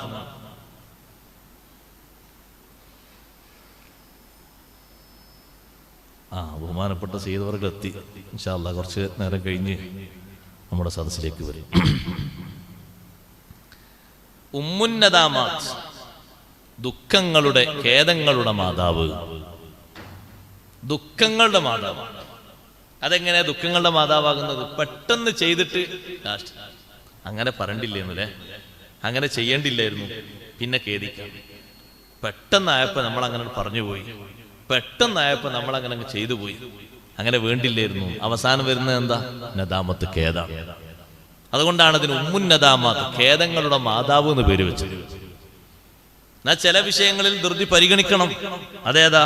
അതൊന്ന് അദാഉസ്സലാത്തി ഇദാ ദഖലൽ വഖ്ത്, സമയമായാൽ ഉടനെ നിസ്കാരം നിർവഹിക്കണം, ചിന്തിക്കരുത്. കാരണം സമയമായിട്ട് നിസ്കരിക്കേണ്ട ഒരു സമയം എത്തിയിട്ട് നിസ്കരിക്കാതെ മരണപ്പെട്ടു പോയാൽ അത് വലിയൊരു വിഷയമാണ്. ചിന്തിക്കരുത്. സമയമായാൽ ഉടനെ നിസ്കരിക്കുക. തിരക്ക് പിടിച്ച യുദ്ധത്തിലാണെങ്കിൽ പോലും അഷ്റഫുൽ ഖൽഖ് സ്വല്ലല്ലാഹു അലൈഹി വസല്ലം തങ്ങൾ നിസ്കാരത്തിന്റെ സമയമായാൽ ഒരു വിഭാഗത്തോട് നിസ്കരിക്കാൻ പറയും. ഇപ്പുറത്ത് മറ്റുള്ളവർ കാത്തിരിക്കും, ആ നിസ്കരിച്ച് വരുന്നവരെ. പിന്തിച്ചാൽ ഒരു പക്ഷേ മറന്നുപോകാനും ചാൻസ് ഉണ്ട്, വിട്ടുപോകാനും സാധ്യത ഉണ്ട്. അങ്ങനെ ആകരുത്. ടൈം ആയിക്കഴിഞ്ഞാൽ ഉടനെ നിസ്കാരം നിർവഹിക്കും. നമ്മുടെ നാട്ടിലൊക്കെ ജമാഅത്തിന് വരാൻ വേണ്ടിയിട്ടാണ് പള്ളിയിലൊക്കെ 20 മിനിറ്റും മറ്റൊക്കെ സമയം വെച്ചത്. അതുകൊണ്ട് അവലവക്ത് പോകുന്നില്ല, അവലവക്തോ കിട്ടും. ആദ്യ സമയത്ത് തന്നെ നിസ്കാരം നിർവഹിക്കുക, എന്നാ പിന്നെ നഷ്ടപ്പെട്ടു പോകില്ല. എല്ലാം കഴിഞ്ഞിട്ട് നിസ്കരിക്കാമെന്ന് കരുതിയിട്ട് പിറകോട്ട് വെച്ചാൽ പലപ്പോഴും അവസാന സമയത്തേക്ക് അങ്ങോട്ട് നീക്കിയിട്ട് തിരക്ക് കൂട്ടിയിട്ട് എന്തെങ്കിലുമൊക്കെ ചെയ്യും. നബി സല്ലല്ലാഹു അലൈഹി വസല്ലം നിങ്ങൾ പറഞ്ഞില്ലേ, മുനാഫിക്കിന്റെ നിസ്കാരം എന്ന് പറഞ്ഞപ്പോൾ പരിചയപ്പെടുത്തി, തിൽക സ്വലാത്തുൽ മുനാഫിഖ്, അത് മുനാഫിക്കിന്റെ നിസ്കാരമാണ്. ഏത് നിസ്കാരം? ഉച്ചഭക്ഷണം കഴിച്ച് ഉറങ്ങിയിട്ട് കുറച്ച് കഴിഞ്ഞ് വൈകുന്നേരമൊക്കെ ആയപ്പോൾ എഴുന്നേറ്റിട്ട് ഇങ്ങനെ വാച്ചിലേക്ക് നോക്കിയപ്പോൾ മഗ്രിബോട് അടുത്തിട്ടുണ്ട് സമയം. പെട്ടെന്ന് നിസ്കരിച്ചില്ലെങ്കിൽ, അതായത് പെട്ടെന്ന് കുത്തി മറിഞ്ഞിട്ടില്ലെങ്കിൽ അസ്ർ കിട്ടൂല. തങ്ങൾ പറഞ്ഞു, അങ്ങനെ അവനൊന്ന് നിസ്കാരത്തിലേക്ക് കോഴി കൊത്തും പോലെ 3-4 കൊത്തു കൊത്തുന്നു. ആ നിസ്കാരത്തെ പറ്റി തിൽക സ്വലാത്തുൽ മുനാഫിഖ്, സമയം എമ്പാടുണ്ട്, തള്ളി നീക്കി നീക്കി നീക്കി അങ്ങനെ കൊണ്ടുപോയി ബാങ്ക് കൊടുക്കാൻ ഏകദേശം ആയി എന്ന് കണ്ടപ്പോ ഒരു കുത്തിമറിയല്. അത് പൂർണ്ണമായും അശ്രദ്ധയിലായിട്ടുള്ള നിസ്കാരമാണ്. അതിന്റെ ഖേദം പിന്നീട് അറിയുന്നത് നിസ്കാരമൊന്നും ഏടിലില്ലല്ലോ എന്ന് മറിച്ചു നോക്കുന്ന ഒരു സന്ദർഭത്തിലാണ്. കുടുങ്ങരുത്. സമയമായാൽ ഉടനെ നിസ്കരിക്കണം, പിന്തിക്കരുത്. പിന്തിച്ചാൽ ഒരു പക്ഷേ നഷ്ടപ്പെടാൻ സാധ്യതയുണ്ട്, മറ്റു പല വഴിക്കും പോകാം. രണ്ടാമത്തെ കാര്യം ദഫ്നുൽ മയ്യിത്ത് ഇദാ ഹളർ, മരിച്ച ആള് ഹാജറായാൽ പെട്ടെന്ന് മറവയ്യണം നിസ്കാരം കഴിഞ്ഞിട്ട്. അതങ്ങനെ രാത്രി വെച്ച് വെച്ച് വെച്ച് വെച്ച് എവിടുക്കാണ്. ചില സ്ഥലത്തൊക്കെ ആരാ വരാനുള്ളത്? ആരും വരാനൊന്നുമില്ല. പിന്നെന്താ? മരിച്ച രാത്രിയല്ലേ, രാത്രി തന്നെ കൊണ്ടിട്ട് എങ്ങനെ മറവയ്യണം? രാത്രി മറവെയ്തിട്ടെന്ന ഖബറൊടുങ്ങി പോകും. അബൂബക്കർ റളിയല്ലാഹു അൻഹുവിനെ മറവ് ചെയ്ത് രാത്രിയല്ലേ? വദുഫിന അബൂബക്കറിൻ ലൈലൻ, അബൂബക്കർ റളിയല്ലാഹു അൻഹു മറവ് ചെയ്തത് രാത്രിയാണ്. ഫാത്തിമ ബീവി റളിയല്ലാഹു അൻഹയെ മറവ് ചെയ്തത് രാത്രിയാണ്. കുഴപ്പമൊന്നുമില്ല രാത്രി എഴുതിയിട്ട്. മാത്രമല്ല, ഓതാൻ വേണ്ടി ഇരിക്കുന്ന ആൾക്കാരെയും മുസാഫും പിടിച്ച് ഉറങ്ങിയിട്ട് മുസാഫൊന്നായിട്ട് മയ്യത്തിന് മേൽക്ക് വീഴുകയാണ്. അത് അതിനേക്കാളും വലിയ മുസീബത്താണ്. സമയവും സൗകര്യവും മറ്റൊക്കെ ഉണ്ടെങ്കിൽ എന്തെങ്കിലും പ്രയാസങ്ങളും പ്രതിസന്ധി ഉണ്ടെങ്കിൽ ഒരു പക്ഷേ പിന്തിച്ചെന്ന് വരും. മരിച്ച്. എന്താ മയ്യത്തെടുക്കാത്ത? നാളെ രാവിലെ ഒരാൾ ഫ്ലൈറ്റിന് വരുന്നു പറഞ്ഞിട്ടുണ്ട്, അതോട് പിന്തിച്ചു വെക്ക. അതിൻ്റെ ഒരു ആവശ്യമില്ല. എത്ര പെട്ടെന്നാണ് നബി സല്ലല്ലാഹു അലൈഹി വസല്ലം മറവ് ചെയ്യാൻ പറഞ്ഞത്. നിങ്ങൾ ബഹുമാനപ്പെട്ട അബൂ തുൽഹത്തുൽ അൻസാരി റളിയല്ലാഹു അൻഹു, നബിതങ്ങൾക്ക് വളരെ അടുപ്പമുള്ള സ്വഹാബി. ആ സ്വഹാബിന്റെ വീട്ടിൽ തങ്ങൾ വന്നു. അവസാന ഘട്ടത്തിൽ മരിക്കുന്ന ആ സന്ദർഭത്തിൽ തങ്ങൾ വന്നപ്പോൾ തങ്ങൾ പറഞ്ഞു, അബൂ തുൽഹ റളിയല്ലാഹു അൻഹു മരിക്കാൻ പോവുകയാണ്. ഫൈദാ തൂഫിയ അജ്ജിലൂ ബിഹി, മരണം നടന്നു കഴിഞ്ഞാൽ ബാക്കിയുള്ളത് പെട്ടെന്ന് ചെയ്യണം. ചില സ്ഥലത്ത് കുളിപ്പിക്കാൻ തന്നെ മണിക്കൂർ കഴിഞ്ഞിട്ട്. എന്തിനാ അങ്ങനെ വെക്കേണ്ട ആവശ്യം? അതിന് നമ്മളെ നാട്ടിൽ അറേബ്യയിലൊക്കെ സ്വീകരിക്കുന്ന നിലപാടാ സ്വീകരിക്കേണ്ടത്. അതാണ് ശരിയും. തങ്ങൾ പറഞ്ഞു, ഫൈന്നഹു ലാ യംബഗി ലിജീഫത്തി മുസ്ലിമിൻ അൻ തുഹ്ബസ ബൈന ളുഹ്റാനി അഹ്ലിഹി. ഒരു മുസ്ലിമിന്റെ ശരീരം ഇങ്ങനെ കുടുംബത്തിന്റെ ഇടയിൽ തടഞ്ഞു വെക്കാൻ പാടില്ല. അത് പെട്ടെന്ന് സ്വസ്ഥമായി കൊടുക്കണം. കൊണ്ടുപോയി അതിനെ മറവ് ചെയ്യേണ്ട സ്ഥലത്ത് വിട്ടുകൊടുക്കണം. അങ്ങനെ കാത്തിരിക്കാൻ പാടില്ല. മാത്രല്ല, അതുകൊണ്ട് വേറൊരു ബുദ്ധിമുട്ടുണ്ട്. ഒരു പക്ഷേ സമയത്തോട് സമയമെടുത്താൽ തുറക്കപ്പെട്ട ദ്വാരങ്ങളിലൂടെ ചെലവും ചോരയും മറ്റു പലതും പുറത്തേക്ക് വരും. അതാ മനുഷ്യനൊരു മാനക്കേടാണ്. കിടക്കുന്ന മനുഷ്യൻ ഏതെങ്കിലും ഒരു വ്യക്തി അറിഞ്ഞാൽ പോലെ അയാൾ പറയും, ഏതെങ്കിലും ഒരാളോട് സ്വകാര്യമായിട്ട് ആരോടും പറയണ്ടെന്ന് പറയും. അയാളും അടുത്ത ആളോടും സ്വകാര്യമാണെങ്കിൽ ആരോടും പറയണ്ടാറ്. പിന്നെ ഒന്നായിട്ട് പൊതുകാരിയായി മാറി. കാതിലൂടെ പറഞ്ഞ് ലാസ്റ്റ് സമയത്തെ ആ കഫംപുട ഒന്ന് റെഡിയാക്കിയിട്ട് ഒന്നുകൂടി ഒന്ന് കെട്ടാൻ വേണ്ടി നോക്കുമ്പോൾ ചോരയും ജലമൊക്കെ വന്നിട്ടുണ്ട്. ആരാ ഉത്തരവാദികൾ? ഇവിടെ ഇതിനെ പിന്തിപ്പിച്ചത് ആരാ? അവരെന്നെ ഉത്തരവാദി. എന്തെങ്കിലുമൊക്കെ ഒരു കേസിൽ പെട്ടിട്ട് ഒരു പക്ഷേ പോസ്റ്റ്മോർട്ടോ കാര്യങ്ങളൊക്കെ ഉണ്ടെങ്കിൽ ചിലപ്പോൾ അല്പം വൈകിന്ന് വരും. അതാ നിയമങ്ങൾ നിബന്ധനകൾ പാലിക്കാൻ വേണ്ടിയാണ്. സാധാ മരണം കഴിവിന്റെ പരമാവധി പെട്ടെന്ന് നിസ്കാരം നിർവഹിച്ച് കുളിപ്പിക്കലും കാര്യങ്ങളൊക്കെ ഉടനെയാക്കി. ആ കുളിപ്പിക്കുമ്പോഴൊക്കെ അവിടെ നിന്ന് ഓതിക്കോട്ടെ, കുഴപ്പമൊന്നുമില്ല. കുളിപ്പിച്ച് കൊണ്ടുവന്ന് വെച്ചിട്ട് തന്നെ മണിക്കൂർ കണക്കിന് ഓതൊന്നുമില്ലല്ലോ. മയ്യത്ത് നിസ്കരിക്കാൻ ആളുകൾ തോനെയുണ്ടെങ്കിൽ ആ നിസ്കരിക്കുന്നവർക്ക് വേണ്ടി ഘട്ടം ഘട്ടമായി ഒന്ന് കാത്തുനിന്ന് പിന്നെ പെട്ടെന്ന് മറവ് ചെയ്യണം. കൂടുതൽ കാത്തിരിക്കാൻ പാടില്ല. സ്വഹാബത്ത് എത്ര പേരാണ് രാത്രി തന്നെ നബി സല്ലല്ലാഹു അലൈഹി വസല്ലം നിങ്ങൾ അറിയാതെ സ്വഹാബത്ത് ഖബർ കുഴിച്ച് മറവേദിന് ശേഷം നിങ്ങൾ എന്താ എന്നെ വിളിക്കാതിരുന്നെന്ന് വെച്ചപ്പോൾ തങ്ങളെ ബുദ്ധിമുട്ടാക്കണ്ടെന്ന് കരുതി ഞങ്ങൾ പെട്ടെന്ന് ആ ഖബറൊന്ന് കാണിച്ചു തരും. തങ്ങൾ ആ ഖബറിന്റെ അടുത്ത് എഴുതുമായിരുന്നത്. ആരാണത്? ലോകത്തെ ഏറ്റവും വലിയ മഹാന്മാരാണ്. അവരെ പോലും ഈ പിറ്റേന്നൊരു പകലിലേക്ക് പിന്തിപ്പിച്ചിട്ടില്ല. പിന്നെ എന്തിന് നമ്മളെ സാധുക്കളായ പരമസാധുക്കളായ നമ്മുടെ ശരീരം ഇങ്ങനെ വെച്ച് കാത്തിരിക്കേണ്ട ആവശ്യം? അതുകൊണ്ട് അത് വേഗത്തിലാക്കാൻ വേണ്ടത്. ഫാത്തിമ ബീവി റളിയല്ലാഹു അൻഹയുടെ വസിയത്തുള്ളത് കൊണ്ട് ഉച്ചനേരത്തും പകൽ നേരത്തൊന്നും മറവ് ചെയ്യാതെ മഗ്രിബാകുന്നതിലേക്ക് പിന്തിപ്പിച്ചു. മഹദി നേരത്തെ കൊടുത്ത വസിയത്താണ്, എന്നെ രാത്രിയെ മറവ് ചെയ്യാവൂ, പകല് മറവ് ചെയ്യരുത്. അതാ മഹദിയുടെ സൂക്ഷ്മതയാണ്. പകല് സമയത്ത് കൊണ്ടുപോകുമ്പോൾ നമ്മുടെ നാട്ടിലെ ഇന്നത്തെ മയ്യത്ത് കട്ടിൽ പോലെ മയ്യത്ത് കട്ടിലൊന്നുമില്ല. അപ്പൊ പലകയുടെ മുകളിൽ കൊണ്ടുപോകുമ്പോൾ ഒരു പക്ഷേ ശരീരത്തിന്റെ രൂപം ഏതെങ്കിലും ആളുകൾ കണ്ടാലോ എന്ന് കരുതിയിട്ടുള്ള ഹയാവ് കൊണ്ട് ഒന്ന് വൈകുന്നേരം രാത്രി ആയിക്കോട്ടെ എന്ന് ഫാത്തിമ ബീവി റളിയല്ലാഹു അൻഹ പറഞ്ഞു. അല്ലാതെ പിന്തിപ്പിക്കപ്പെടാൻ പാടില്ല. മൂന്നാമത്തെ കാര്യം, അതിലും അശ്രദ്ധ ഉണ്ട്, അതും ശ്രദ്ധിക്കേണ്ടതാണ്. തസ്വീജുൽ ബിക്രി ഇദാ അദ്റകത്. വിവാഹം കഴിക്കാൻ സമയമായ പുരുഷന്മാരെയും സ്ത്രീകളെയും പെട്ടെന്ന് കല്യാണം കഴിച്ചു വിടണം. അതിന്റെ പക്വമായ സമയത്ത് പിന്നെയും പിന്തിപ്പിക്കാൻ പാടില്ല. നഷ്ടാണ്. ആ കാലങ്ങളൊക്കെ നഷ്ടപ്പെട്ടില്ലേ? വേഗം അതിന്റെ കാര്യങ്ങളൊക്കെ എളുപ്പമാക്കി ചെയ്യണം. എന്താ നിങ്ങളെ പുരയിലെ പെൺകുട്ടിനെ ഓളെ കെട്ടിക്കണം, എന്താ ഇപ്പൊ കെട്ടിക്കാത്ത? ഇനി ഒരു 5 വർഷത്തെ കോഴ്സ് കൂടി ഉണ്ട്. ഇപ്പൊ എത്രയും വയസ്സ്? ഇപ്പൊ 20 ആയിട്ടേ ഉള്ളൂ. ഇനി 5 വർഷത്തെ കോഴ്സ് കൂടി കഴിയുമ്പോൾ 25 വയസ്സാകൂലേ? എത്ര പിന്തിക്കും? ഇത് പെണ്ണുങ്ങൾക്ക് മാത്രമല്ല ആണുങ്ങൾക്കും ബാധകമാണ്. ചില രക്ഷിതാക്കളുണ്ട്, പെൺകുട്ടികളൊക്കെ അതിന്റെ തർത്തീവില് പോകും. ആൺകുട്ടികൾ അങ്ങനെ എന്താ അങ്ങനെ? അവരെയും വേണം ടൈമിൽ തന്നെ. അവർക്കൊത്ത ഒരു പക്വതയുടെ പ്രായമുണ്ട്. അതിനനുസരിച്ച് പിന്നെയും വൈകിപ്പിക്കരുത്. വൈകിപ്പിച്ചാൽ പിന്നെ ആ പേരക്കുട്ടികളുടെ കൂടെ കൂടുതൽ കാലം കഴിയാൻ നമുക്ക് കഴിയില്ലല്ലോ. അതൊരു നഷ്ടം തന്നെയല്ലേ.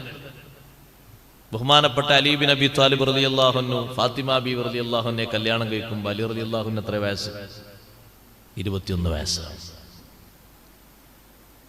നമ്മളൊരാൾ 21 വയസ്സിലോ പെണ്ണിട്ട് 21 വയസ്സിലോ പെണ്ണ് കെട്ടി. എന്താ പെണ്ണിട്ട്? ആളുകളെ അജബോടെ ചോദിക്കാണ് വേറെന്തൊരു സംഭവിച്ചതുപോലെ.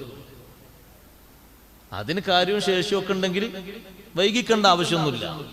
ഇനി മഹർ കൊടുക്കാനുള്ള കാശ് ഓൻ ഉണ്ടാക്കട്ടെ എന്ന് ചില വാപ്പാന്. പിന്നെ ഈ വാപ്പാനടുത്തുള്ള പൈസക്ക് എന്തിനാണ്? പൂത്ത് വെക്കാനാണ്.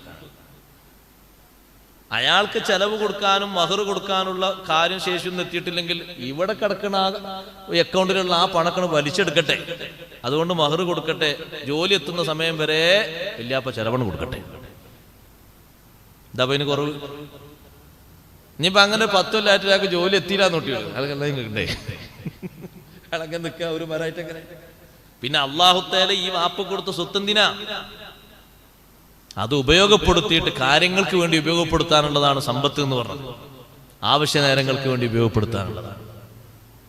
ആവശ്യത്തിന് പിശുക്കി വെക്കാനുള്ളതാണ്. പിന്നെ ആ സമ്പത്തുകൊണ്ട് ഒരു പ്രയോജനമില്ല. ഉണ്ട് സമ്പത്ത്, പക്ഷെ ഒന്നും അനങ്ങൂല. എന്താ സമ്പത്തുകൊണ്ട് പ്രയോജനമുള്ളത്? അപ്പൊ ഒരു മകൻ ചോദിക്കണം വാപ്പാനോട്, ഇപ്പൊ എൻ്റെ അടുത്ത് കാര്യമായിട്ടൊന്നുമില്ല, നിങ്ങൾ എന്നോട് കല്യാണം കഴിക്കാനും പറയുന്നുണ്ട്, എനിക്കതിന്റെ ടൈമും ആയിട്ടുണ്ട്, എല്ലാരും പറഞ്ഞ ടൈമും ആയിട്ടുണ്ട്, മഹർ വാങ്ങാനുള്ള കാശ് നിങ്ങൾ തരും. ആരോടാ? ഉള്ള ആളോടാ ചോദിക്കുന്നത്. അപ്പൊ ആ പറയാം, മഹർ വാങ്ങാനുള്ള കാശ് ഞാൻ തരാം, പക്ഷെ കടായിട്ടേ തരുള്ളൂ. പിന്നെ സഹോദരങ്ങളെ, ഈ സമ്പത്ത് സന്താനങ്ങൾക്ക് വേണ്ടി ചെലവഴിക്കാൻ ഈ ഒരു നല്ല കാര്യത്തിലില്ലെങ്കിൽ പിന്നെ എന്തിനാ ഈ സമ്പത്ത്? അവരെ പൈസ കൊണ്ട് തന്നെ മഹർ വാങ്ങണമെങ്കിൽ നിബന്ധന ഉണ്ടാവും. അങ്ങനെ ഇസ്ലാമിന് നിബന്ധനയൊന്നുമില്ല. അഷ്റഫുൽ ഖൽഖ് സ്വല്ലല്ലാഹു അലൈഹി വസല്ലം മഹർ തങ്ങൾ ബഹുമാനപ്പെട്ട ബീവി ഖദീജ റളിയല്ലാഹു അൻഹയ്ക്ക് കൊടുത്ത മഹർ നിങ്ങൾ നോക്ക്. ആരാണ് ആ മഹർ കൊടുത്തത്? നബി സല്ലല്ലാഹു അലൈഹി വസല്ലം ജോലി എടുത്ത് സമ്പാദിച്ചു കൊടുത്ത മഹർ അത് അല്ല. മറ്റൊരുപാട് സ്വഹാബിമാർക്ക് വിവാഹം ചെയ്യാനുള്ള മഹർ ഉസ്മാൻ ഇബ്നു അഫ്ഫാൻ റളിയല്ലാഹു അൻഹു എത്ര കൊടുത്തിട്ടുണ്ട്? സ്വഹാബത്ത് കൂടിയിട്ട് പിരിവെടുത്ത് കൊടുത്തിട്ടില്ലേ മഹർ? വിവാഹത്തിന് ആവശ്യമായ ചെലവുകളും മറ്റുമൊക്കെ രക്ഷിതാക്കളെ കയ്യിൽ, ഉപ്പമാരെ കയ്യിൽ, ഉമ്മമാരെ കയ്യിലുണ്ടെങ്കിൽ അത് ഉപയോഗപ്പെടുത്തേണ്ട ഒരു സന്ദർഭമാണിത്. അല്ലാതുള്ള സ്വത്ത് മുഴുവനും അനന്തര സ്വത്ത് മാത്രമായിട്ടേ മാറാവൂ. അങ്ങനെ നിബന്ധന ഒന്നും ഇസ്ലാമിലില്ല. അതുകൊണ്ട് സമയമായാൽ അത് പിന്നെ വൈകിപ്പിക്കരുത്. വലിയ ദോഷങ്ങൾ അതിന്റെ പിന്നിൽ വരും. നാലാമത്തെ കാര്യം, വഖളാഉദ്ദൈനി ഇദാ വജബ, അതും സമയമായാൽ നേരമായാൽ പിന്തിപ്പിക്കാതെ കടം വീട്ടുക. കടങ്ങളൊക്കെ അല്ലാഹു വീട്ടി തരട്ടെ. നേരമായിട്ടും അവസരമെത്തിയിട്ടും വീട്ടാനുണ്ടായിട്ടും പിന്നെ എന്ന് പറഞ്ഞ് പിന്തിപ്പോകരുത്. കഴിവിന്റെ പരമാവധി വേഗം വീട്ടാൻ വേണ്ടി ദ്വാർക്കുകയും അധ്വാനിക്കുകയും ഒരുമിച്ച് കൂട്ടി വെക്കുകയും വേഗം വീട്ടുകയും ചെയ്യുക. ഒരാൾക്ക് അതിന് കഴിവും ശേഷിയൊന്നും എത്തില്ല, അതിന്റെ സമയവും സൗകര്യമൊന്നും ഉണ്ടായില്ല, അയാൾ അധ്വാനിച്ചിട്ടൊക്കെ ഉണ്ട്. എന്നാ പിന്നെ ആ കടങ്ങളും കാര്യങ്ങളൊക്കെ ബാക്കിയുള്ളവർ പെട്ടെന്ന് വീട്ടണം. ഒരു മനുഷ്യൻ മരിച്ചു കഴിഞ്ഞാൽ ബാക്കിയുള്ള കാര്യങ്ങളൊക്കെ ഓഹരി വെക്കുന്നതിന്റെ മുമ്പ് അവന്റെ മേലുള്ള ബാധ്യതകളിൽ നിന്ന് ആദ്യം ആ മനുഷ്യനെ ഒഴിവാക്കണം. അതിന് 40 കഴിയാൻ കാത്തിക്കൊന്നും വേണ്ട. നേരെ പിറ്റേന്ന് കഴിയോ, അന്ന് തന്നെ കഴിയോ, അത്രയും സുഖം. അതും വീട്ടേണ്ടത് തന്നെയാണ്. അതിഥി വന്നാൽ ഭക്ഷണം കൊടുക്കൽ വേഗത്തിലാക്കണം, വൈകിപ്പിക്കാൻ പാടില്ല. അതിലൊരു കാര്യം എനിക്ക് പറയാനുണ്ട്. എന്താണെന്നറിയാം, നാട്ടില് സൽക്കാരം എന്ന് പറഞ്ഞ് വിളിക്കും. സൽക്കാരത്തിനൊന്നും ഞാൻ പോകില്ല, ആരും വിളിക്കും വേണ്ട, വരൂല. സൽക്കാരം എന്നിട്ട് നമ്മൾ സൽക്കാരത്തിനവിടെ പോയിരിക്കുകയാണ്. വർത്താനങ്ങളൊക്കെ കഴിഞ്ഞു, പിന്നെ ദേശീയ വർത്താനത്തിലേക്ക് പോയി, പിന്നെ രാഷ്ട്രീയ വർത്താനം ഒക്കെ കഴിഞ്ഞു. കാരണം എന്താ, സൽക്കാരത്തിനുള്ള ഏതോ ഒരു ഫുലാനാണ് വീട്ടിൽ നിന്ന് പുറപ്പെട്ടിട്ടുള്ളൂ. ഈ വന്ന ആൾക്കാരെങ്ങനെ ചുണ്ടുവാണെങ്കിൽ ഇങ്ങനെ ഇരിക്കാനുള്ള ചായയും വെള്ളവും കുടിച്ചിട്ട്. എന്നിട്ട് സൽക്കാരത്തിന് വന്ന ആദ്യത്തെ ടീം വന്നത് 12 മണിക്കാണ്. സൽക്കാരത്തിന് ചോറ് ഒരുത്തനും കൂടി വരാണ്ടത് കാത്തുന്നത് 2:30 വിളമ്പണം. വന്നവർക്ക് ആ തീന്മേശയിൽ കൊടുക്കണം, പിന്നുള്ള ആൾക്ക് വന്നിട്ട് കൊടുക്കണം. എല്ലാരും വന്നിട്ടേ വിളമ്പാവുന്നുണ്ടോ? അതിഥി വന്നാൽ നേരം വൈകിപ്പിക്കാൻ പാടില്ല. ഇബ്രാഹിം നബി അലൈഹി സ്വലാത്തു വസ്സലാമിന്റെ മാതൃക സ്വീകരിക്കും. അതിഥികളായി വന്ന ആൾക്കാരോട് ഒരു സലാം മാത്രം പറഞ്ഞ് ഇബ്രാഹിം നബി അലൈഹി സ്വലാം അടുക്കളേക്ക് അങ്ങ് പോയി. നിങ്ങളെ നാടേതാണോ, നിങ്ങളെ വീടേതാണോ, നിങ്ങൾ എന്തിനാ വന്നതെന്നോ ഒന്നും ചോദിച്ചിട്ടില്ല. സലാം പറഞ്ഞ് വേഗം അടുക്കളേക്ക് അങ്ങോട്ട് പോയി. 1-ാം നമ്പർ ഒരു കാളക്കുട്ടിയെ നന്നായി ചുട്ടെടുത്ത് ഇങ്ങോട്ട് കൊണ്ടുപോകും. ഈ ചുട്ട മഷ്മീൻ ഷവായൊന്നും അന്നുണ്ട്, ഇന്ന് മാത്രമൊന്നുമല്ല. ചുട്ട് റെഡിയാക്കി ഇങ്ങോട്ട് കൊണ്ടുവന്ന് വെച്ചു കൊടുത്തു. ഒരു പീസല്ല, മൊത്തം അതിഥികളായി ഗസ്റ്റുകളായി വരുന്ന ആളുകൾക്ക് കൊടുക്കേണ്ട ഏറ്റവും വലിയ ആദരവെന്താ? കൊണ്ടുവന്ന ഭക്ഷണം ഫുള്ള് അവരെ മുന്നിൽ കൊണ്ടുവന്ന് കൊടുക്കണം. അതും മൊത്തമായിട്ട് അവർ കഴിക്കുന്നു പേടിക്കേണ്ട, അങ്ങനെ ആരും കഴിക്കുന്നില്ല. എന്തിനാ മൊത്തമായിട്ട് അവരെ മുന്നിൽ കൊണ്ടുവന്ന് കൊടുക്കുന്നത്? മൊത്തം കൊടുത്തിട്ട് അവരെ സൽക്കരിച്ച ഒരു ബറക്കത്ത് അത് കിട്ടാനാ. മൊത്തമായിട്ടൊന്നും ആരും കഴിക്കൂല. ആരതൊന്നായിട്ട് കഴിക്കണേ, എന്ത് വള്ളത്? അങ്ങനൊന്നും കഴിക്കൂല. അവർക്ക് പാകത്തിന് കഴിക്കുള്ളൂ. പക്ഷെ വിളമ്പുമ്പോ റാഹത്തോടെ അവരെ ഭക്ഷണവും നീങ്ങും. ഇതിപ്പോ സംഗതി ഇപ്പൊ അവിടുത്തുള്ള അപ്പനെ അടുക്കളയുള്ള ആൾക്കും കൂടിയും ഉള്ളതായിരിക്കോ ഈ കൊണ്ടുവന്നത് പടച്ചോനെ, അതുകൊണ്ട് നിശ്ചയിച്ചതിനേക്കാളും കുറച്ചുകൂടി കമ്മിയാക്കി കഴിക്കാം എന്ന് ചിന്തിച്ചാൽ ഉദ്ദേശിച്ച ആൾ ഉദ്ദേശിച്ച പോലെ ഭക്ഷണം കഴിച്ചു റാഹത്ത് കിട്ടൂല. അപ്പൊ തീൻമേശയിൽ നിറഞ്ഞു നിന്നാലോ, ഓ ആ ഭക്ഷണം കാണുമ്പോ തന്നെ റാഹത്താണ്, ഇനി ഇഷ്ടം പോലെ ഒരു പാകത്തിന് എങ്ങനെയും ഭക്ഷണം കഴിക്കാം. മൊത്തം അവർ തിന്നു. ആ ഭക്ഷിച്ചതിൽ വീട്ടുകാർക്ക് കൂടി അതിന്റെ ഒരു ബറക്കത്ത് ലഭിക്കാൻ മൊത്തമായിട്ടാ കൊണ്ടുവന്ന് കൊടുത്തത്. ഭക്ഷണം കൊണ്ടുവന്ന് കൊടുത്തിട്ട് ഭക്ഷിക്കാതെ നിന്നപ്പോഴാണ് ഇബ്രാഹിം നബി അലൈഹി സ്വലാം പേടിച്ചത്. എന്താ ഇപ്പൊ ഭക്ഷണത്തിൽ വല്ല തകരാറും പറ്റിയോ, അല്ലെങ്കിൽ ഈ ഭക്ഷണം ഇവർക്ക് പറ്റായ്മയുണ്ടോ? അലാ തഅ്കുലൂ, നിങ്ങൾ ഭക്ഷിക്കുന്നില്ലേ? അപ്പോഴാണ് അവർ പറഞ്ഞത്, പേടിക്കേണ്ടതില്ല, ഞങ്ങള് നിങ്ങളെ ഭക്ഷണം സ്വീകരിക്കാൻ വേണ്ടി വന്നതല്ല. ഇന്നാ ഉർസിൽനാ ഇലാ ഖൗമി ലൂത്ത്, ലൂത്ത് നബി അലൈഹി സ്വലാമിന്റെ ജനതയിലേക്ക് നിയോഗിക്കപ്പെട്ട മലക്കുകളാണ് ഞങ്ങള്. അവരെ ശിക്ഷിക്കാൻ വേണ്ടി അല്ലാഹു തആല അയച്ചതാണ്. പോകുന്ന വഴിയിൽ നിങ്ങളോടൊരു കാര്യം പറയാൻ വേണ്ടിയിട്ടാണ് ഇവിടെ കയറിയത്. ഞങ്ങൾ പോകുകയാണെന്നും പറഞ്ഞ് അവര് പോവുകയാണ്. എന്നാലും ഭക്ഷണം വിളമ്പി സൽക്കരിച്ച് ആദരിച്ചതിന് ആ വീട്ടുകാർക്ക് മലക്കുകൾ ദുആ ചെയ്തു കൊടുത്തു. റഹ്മത്തുല്ലാഹി വബറകാതുഹു അലൈക്കും അഹ്ലൽ ബൈത്ത്, അല്ലാഹുവിന്റെ റഹ്മത്തും ബറക്കത്തും ഓ കുടുംബമേ നിങ്ങൾക്കുണ്ടാകട്ടെ എന്നുള്ള ദുആ ഇബ്രാഹിം നബി അലൈഹി സ്വലാമിന്റെ കുടുംബത്തിന് മൊത്തത്തിന് ബറക്കത്തിന്. എത്ര പെട്ടെന്നാ നോക്കൂ നിങ്ങൾ, ഖുർആൻ പറഞ്ഞത് ഒരിക്കലും താമസിച്ചിട്ടില്ല. ഫറാഗ ഇലാ അഹ്ലിഹി ഫജാഅ ബിഇജ്ലിൻ സമീൻ, പെട്ടെന്ന് കുടുംബത്തിലേക്ക് പോയി, ഭാര്യന്റെ അടുത്തേക്ക് സാറാ ബീവി റളിയല്ലാഹുവിന്റെ അടുത്തേക്ക് പോയി പെട്ടെന്ന് കാര്യങ്ങളൊക്കെ റെഡിയാക്കി ശരിയാക്കി കൊണ്ടുവന്നു കൊടുത്തു. വൈകിപ്പിക്കാൻ പാടില്ല. ആറാമത്തെ കാര്യം തഅജീലു തൗബതി ഇദാ അദ്നബ, തൗബയെ വേഗത്തിലാക്കണം. തെറ്റ് സംഭവിച്ചു പോയാൽ ഉള്ള പശ്ചാത്താപം അത് വൈകിപ്പിച്ചാൽ ബുദ്ധിമുട്ടാണ്. അതുകൊണ്ട് അത് വേഗത്തിലാക്കി നിർവഹിക്കണം. തെറ്റ് സംഭവിച്ചു പോയാൽ ഖേദത്തോടുകൂടെ അള്ളാഹുവിനോട് നടത്തുന്ന മോചന പ്രാർത്ഥന, ഇസ്തിഗ്ഫാർ, അതിന് ഇനിയും റമദാൻ ആകട്ടെ അല്ലെങ്കിൽ മറ്റൊരു കാലമാകട്ടെ മറ്റൊരു സന്ദർഭമാകട്ടെ എന്ന് കരുതി വൈകിപ്പിക്കാതെ പെട്ടെന്ന് അത് നിർവഹിക്കുകയും തൗബ സ്വീകരിക്കുകയും വേണം. അവസാനം കുറച്ചുകൂടി ടൈമുണ്ട്, പ്രായമുണ്ട്, വയസ്സുണ്ട് എന്ന് കണ്ടിട്ടും വൈകിപ്പിക്കാൻ പാടില്ല. അഷ്റഫുൽ ഖൽഖ് സല്ലല്ലാഹു അലൈഹി വസല്ലമ തങ്ങൾ പഠിപ്പിച്ച കാര്യങ്ങളിൽ നിന്ന് മഹാന്മാർ നമുക്ക് പഠിപ്പിച്ച വിഷയമാണ് ഇവിടെ ഇമാമിയങ്ങൾ നമ്മെ ഓർമ്മപ്പെടുത്തിയത്. അപ്പൊ മൊത്തത്തിൽ പറഞ്ഞത് സാവകാശം സ്വീകരിക്കണം. ആയത്തിന്റെ അവസാനം പറഞ്ഞതാണ് വകാനൽ ഇൻസാനു അജൂല, മനുഷ്യന് തിരക്ക് പിടിച്ച ധൃതി പിടിച്ചൊരു പ്രകൃതി മനുഷ്യനുണ്ട്. അതുകൊണ്ട് നന്മകൾ അള്ളാഹു സ്വീകരിക്കപ്പെടാതെ നഷ്ടപ്പെട്ടു പോകരുത്. പെട്ടെന്ന് എന്തെങ്കിലും സംഭവിച്ചാൽ പ്രതികൂലമായി ദ്വാരക്കാൻ മനസ്സ് വരും, പക്ഷെ പിടിച്ചു വെക്കണം. ആപത്ത് സംഭവിക്കുമ്പോ, ബുദ്ധിമുട്ട് സംഭവിക്കുമ്പോ, ദുസ്വഭാവം കാണുമ്പോഴൊക്കെ നന്മ ദ്വാരക്കും പോലെ തിന്മ കൊണ്ടും ദ്വാർന്നിട്ട് നമ്മൾ ബുദ്ധിമുട്ട് വാങ്ങരുത്. നമ്മൾ സ്വീകരിക്കേണ്ടത് ഏതാ? നന്മയുടെ ശൈലിയാണ്. നബി സല്ലല്ലാഹു അലൈഹി വസല്ലം തങ്ങളോട് സ്വഹാബത്ത് ചോദിച്ചില്ലേ, നബിയെ തങ്ങൾ ഇത്രയും ബുദ്ധിമുട്ടിച്ച ഈ വിഭാഗക്കാര്, അവർക്ക് എന്തെങ്കിലും തങ്ങളൊന്നും എതിരായി? ഇല്ല, തങ്ങളൊന്നും എതിരായതായിരുന്നില്ല. കണ്ടീഷൻസ് വെച്ചു നബി തങ്ങളെ വിശ്വസിക്കാൻ വേണ്ടിയിട്ട്. ഒരുപാട് വിഷയങ്ങൾ എണ്ണി ചോദിച്ചു. സൂറത്തുൽ ഇസ്രാഇന്റെ അവസാന ഭാഗത്ത് വരുന്നുണ്ട്. മക്കയിലെ ആളുകൾ ഒരുപാട് താല്പര്യങ്ങൾ എണ്ണി പറഞ്ഞു. അതൊക്കെ കൊണ്ടു തന്നാൽ വിശ്വസിക്കാമെന്ന്. അവസാനം പറഞ്ഞ ഞങ്ങൾ നിങ്ങളെ വിശ്വസിക്കൂല, നിങ്ങൾ മുകളിലേക്ക് കയറണം. ആകാശത്തേക്ക് ഒരു കോണിയിൽ കയറിയിട്ട് അല്ലാഹു തആലാനെയും മലക്കുകളൊക്കെ ഇങ്ങനെ നേർക്ക് നേരെ കൊണ്ടുവന്ന് നിർത്തിയിട്ട് സാക്ഷ്യപ്പെടുത്തി തരണം, നിങ്ങൾ അള്ളാഹുവിന്റെ റസൂലാണ്. ഈ ചോദിച്ച കാര്യങ്ങളൊക്കെ കൊടുക്കാൻ അല്ലാഹു തആലാക്ക് കഴിവ് കുറവൊന്നുമില്ല. നബി തങ്ങളോട് പറഞ്ഞു, നബിയെ തങ്ങൾ കൊടുക്കണമെന്ന് പറഞ്ഞാൽ കൊടുത്തേക്കാം. അവർ ചോദിച്ച തോട്ടങ്ങൾ, കൃഷിയിടങ്ങൾ, അതുപോലെ തന്നെ പഴവർഗ്ഗങ്ങൾ എല്ലാം കൊടുത്തേക്കാം. പക്ഷേ വിശ്വസിച്ചിട്ടില്ലെങ്കിൽ മുൻഗാമികൾക്ക് ശിക്ഷ നൽകിയതുപോലെ ശിക്ഷ നൽകും. അപ്പൊ റഹ്മത്തുല്ലിൽ ആലമീൻ ഹബീബ് സല്ലല്ലാഹു അലൈഹി വസല്ലം തങ്ങൾ പറഞ്ഞു, അല്ലാഹുവേ വേണ്ട, ആ ആവശ്യങ്ങളൊന്നും അവർക്ക് നിറവേറ്റി കൊടുക്കണ്ട. കാരണം അവർ വിശ്വസിച്ചില്ലെങ്കിൽ മുൻകാലത്തുള്ള ആളുകൾക്ക് നീ കൊടുത്ത നാശം പോലെ എന്റെ ഉമ്മത്ത് നശിക്കുന്ന കണ്ടു നിൽക്കണ്ടേ, അതിനാവൂല, അത് വേണ്ട എന്ന് തങ്ങൾ പറഞ്ഞ ആ കാര്യം വേണ്ടാന്ന് വെച്ചത്. അല്ലെങ്കിൽ എത്ര എളുപ്പമായിട്ടുണ്ടാകും അവർ ചോദിച്ച കാര്യങ്ങൾ കൊടുക്കാൻ. അതുകൊണ്ട് തിരക്ക് കൂട്ടരുത്. ഖുർആൻ സ്വീകരിക്കുന്നിടത്തു നബി സല്ലല്ലാഹു അലൈഹി വസല്ലം അല്ലാഹു തആല പറഞ്ഞു, വലാ തഅജൽ ബിൽ ഖുർആനി മിൻ ഖബ്ലി യുഖ്ളാ ഇലൈക വഹ്യു.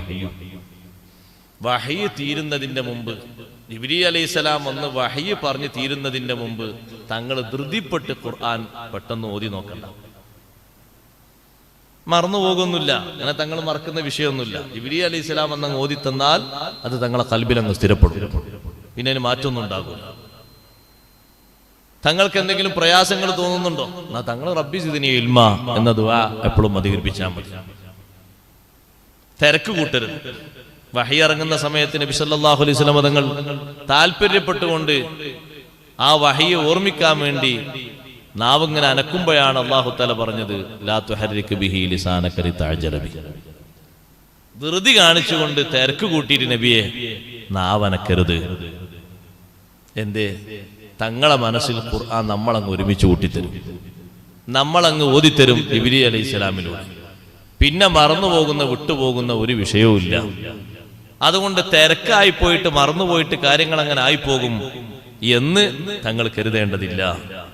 അഷ്റഫുൽ ഖൽഖ് സല്ലല്ലാഹു അലൈഹി വസല്ലം നിങ്ങൾ പഠിപ്പിച്ച സാവകാശം ചെയ്യുക എന്നുള്ള ആശയം വിശദീകരിച്ചുകൊണ്ട് ഇമാം ഗസാലി റളിയല്ലാഹു അൻഹു വിശദീകരിച്ചെടുത്ത് മഹാനവറുകൾ പറഞ്ഞു, തിരക്ക് മനുഷ്യനെ എത്രത്തോളം ഉണ്ടാക്കാൻ പറ്റുമോ അത്രത്തോളം തിരക്കുണ്ടാക്കിയിട്ട് അൽഹംദുലില്ലാഹ്, അല്ലാഹു അക്ബർ, അല്ലാഹു അക്ബർ, അല്ലാഹു അക്ബർ, ആദരണീയരായ സയ്യിദ് അവറുകളെത്തി മഹാനവറുകളുടെ നസീഹത്തും പ്രാർത്ഥനയൊക്കെ നമ്മുടെ മജ്‌ലിസിലുണ്ടാകും.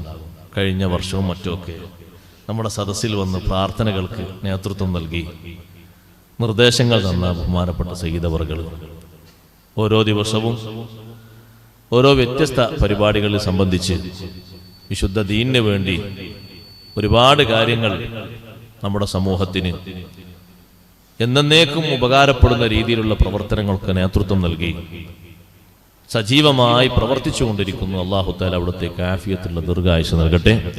അവിടുത്തെ എല്ലാ പ്രവർത്തനങ്ങളിലും അല്ലാഹു തആല ബറക്കത്ത് ധാരാളം ഏറ്റി കൊടുക്കട്ടെ. അവരുടെ ഉപ്പാപ്പമാര്, മറ്റു കുടുംബങ്ങളിൽ നിന്ന് വഫാത്തായി പോയ സയ്യിദുമാർ, സാദാത്തുക്കൾ എല്ലാവർക്കും അല്ലാഹു ദറജ ഏറ്റി കൊടുക്കട്ടെ. അവരുടെ മക്കള്, കുടുംബക്കാര് എല്ലാവർക്കും അല്ലാഹു തആല ബറക്കത്ത് ഏറ്റി കൊടുക്കുമാറാകട്ടെ. ഞാൻ അവസാനിപ്പിക്കുന്നു. പറഞ്ഞ ആ വിഷയം കൂടി പറഞ്ഞ് ഒറ്റ പോയിന്റിൽ നിർത്തുകയാണ്. ബഹുമാനപ്പെട്ട ഈസാ നബി അലൈഹിസ്സലാം ജനിച്ചപ്പോ ശൈത്താന് വന്നു. ശൈത്താന്മാരൊക്കെ വന്നിട്ട് ഇബ്ലീസിന്റെ അടുത്ത്, നേതാവിന്റെ അടുത്ത് വന്നിട്ട് പറഞ്ഞു, പ്രതിമകളൊക്കെ തലകുത്തി മറിഞ്ഞിട്ടുണ്ട്, എന്തോ ഒരു സംഭവം ഭൂമിയിൽ സംഭവിച്ചിട്ടുണ്ട്. അവരാരും തെരഞ്ഞിട്ട് കാണാത്തതുകൊണ്ട് നേതാവ് ഇബ്ലീസ് നേരിട്ട് പോയി എല്ലാ ഭാഗത്തും ഇങ്ങനെ പറന്നു നോക്കിയിട്ട് വന്നിട്ട് പറഞ്ഞു, ഈസാ നബി അലൈഹിസ്സലാം ജനിച്ചതാണത്. മലക്കുകളൊക്കെ ചുറ്റും വലയം ചെയ്തിട്ട് അവിടെയുണ്ട്. അതുകൊണ്ട് അവിടെ അടുത്തേക്ക് പോകാൻ, ഈസാ നബി അലൈഹിസ്സലാമിന്റെ അടുത്തേക്ക് പോകാനൊന്നും ഇബ്ലീസിന് സാധിച്ചില്ല. ഇബ്ലീസ് വന്നിട്ട് പറഞ്ഞു, ഇന്നലെ രാത്രി ജനിച്ചത് ഒരു നബിയാണ്. ഇവിടെ ഏത് പെണ്ണുങ്ങൾ ഗർഭം ധരിച്ചാലും ഞാനത് അറിഞ്ഞിട്ടുണ്ട്, ഞാൻ അറിയാത്തൊന്നുമില്ല. പക്ഷെ ഇത് നമുക്കൊരു നിരാശയാണ്, നമ്മുടെ കാര്യങ്ങളൊന്നും ഇനി പെട്ടെന്ന് നടക്കൂല എന്ന് പറഞ്ഞിട്ട് അവസാനം പറഞ്ഞു, പക്ഷെ ഒരു കാര്യം നിങ്ങൾ ചെയ്യണം, യഅ്തു ബനി ആദമ മിൻ ഖിബലിൽ അജലതി വൽ ഖിഫ. മനുഷ്യരെ നിങ്ങൾ സമീപിക്കേണ്ടത് തിരക്ക് കൂട്ടിയിട്ടാണ്. പല കാര്യങ്ങളിലൊക്കെ തിരക്ക് കൂട്ടിക്കൊടുക്കും, എന്നാ പിന്നെ നന്മകൾക്കൊന്നും സ്വീകാര്യത കിട്ടൂല. മറ്റൊന്ന്, ഇളവുകൾ സ്വീകരിക്കുന്ന ആളുകളാക്കി മാറ്റും. ഇളവുകൾ കിട്ടുന്ന ചാൻസുകളൊക്കെ സ്വീകരിച്ച് പ്രയാസങ്ങളുള്ളതൊക്കെ ഒഴിവാക്കിയിട്ട് അങ്ങനെ ജീവിക്കുന്നവരാക്കി. അപ്പോഴും വലിയ പദവികളിലേക്ക് കയറാൻ കഴിയൂല. അപ്പൊ തിരക്ക് കൂട്ടുക എന്നുള്ളത് അവന്റെ ഒരു പരിപാടിയാണ്. ആ ഒരു പ്രകൃതിയിൽ നിന്ന് മാറിയിട്ട് സാവകാശം ചെയ്യേണ്ട കാര്യങ്ങളൊക്കെ സാവധാനത്തോടെ ചെയ്ത് സ്വീകരിക്കേണ്ട മാർഗങ്ങളിൽ അള്ളാഹുവിലേക്ക് ചെയ്തുകൊണ്ട് മുന്നേറുക. അള്ളാഹു നമ്മെ സ്വീകരിക്കുമാറാകട്ടെ. നമ്മുടെ ഈ സദസ്സ് അള്ളാഹു തആല ഖബൂലാക്കി തരട്ടെ. ചെയ്തവരുടെ പ്രാർത്ഥനയും നസീഹത്തൊക്കെ ഉണ്ടാകും. ഈ ചർച്ച, ഇന്നത്തെ ഈ ആയത്തിന്റെ വിശദീകരണം ഇവിടെ നിർത്തുകയാണ്. ബാക്കിയുള്ള വിശദീകരണങ്ങൾ ബാക്കിയുള്ള ദിവസങ്ങളിൽ തുടരും. വിശുദ്ധ ഖുർആൻ യഥാവിധി പഠിക്കാനും പകർത്താനും അതനുസരിച്ച് ജീവിക്കാനും അല്ലാഹു ജല്ല ജലാലുഹു നമുക്കും നമ്മുടെ ശബ്ദം ശ്രവിക്കുന്ന ധാരാളം സഹോദരന്മാരുണ്ട് എല്ലാവർക്കും തൗഫീഖ് നൽകുമാറാകട്ടെ. നമ്മുടെ ഈ മജ്ലിസിൽ പങ്കെടുക്കുന്ന, കഴിഞ്ഞ ദിവസങ്ങളിൽ പങ്കെടുത്ത മുഴുവൻ ആളുകൾക്കും വിശുദ്ധ ഖുർആനിന്റെ ബറക്കത്ത് അല്ലാഹു ദായിമാക്കി തരട്ടെ. വസല്ലല്ലാഹു വസല്ലമ അലാ സയ്യിദിനാ മുഹമ്മദിൻ വആലിഹി വസഹ്ബിഹി അജ്മഈൻ. വൽഹംദുലില്ലാഹി റബ്ബിൽ ആലമീൻ.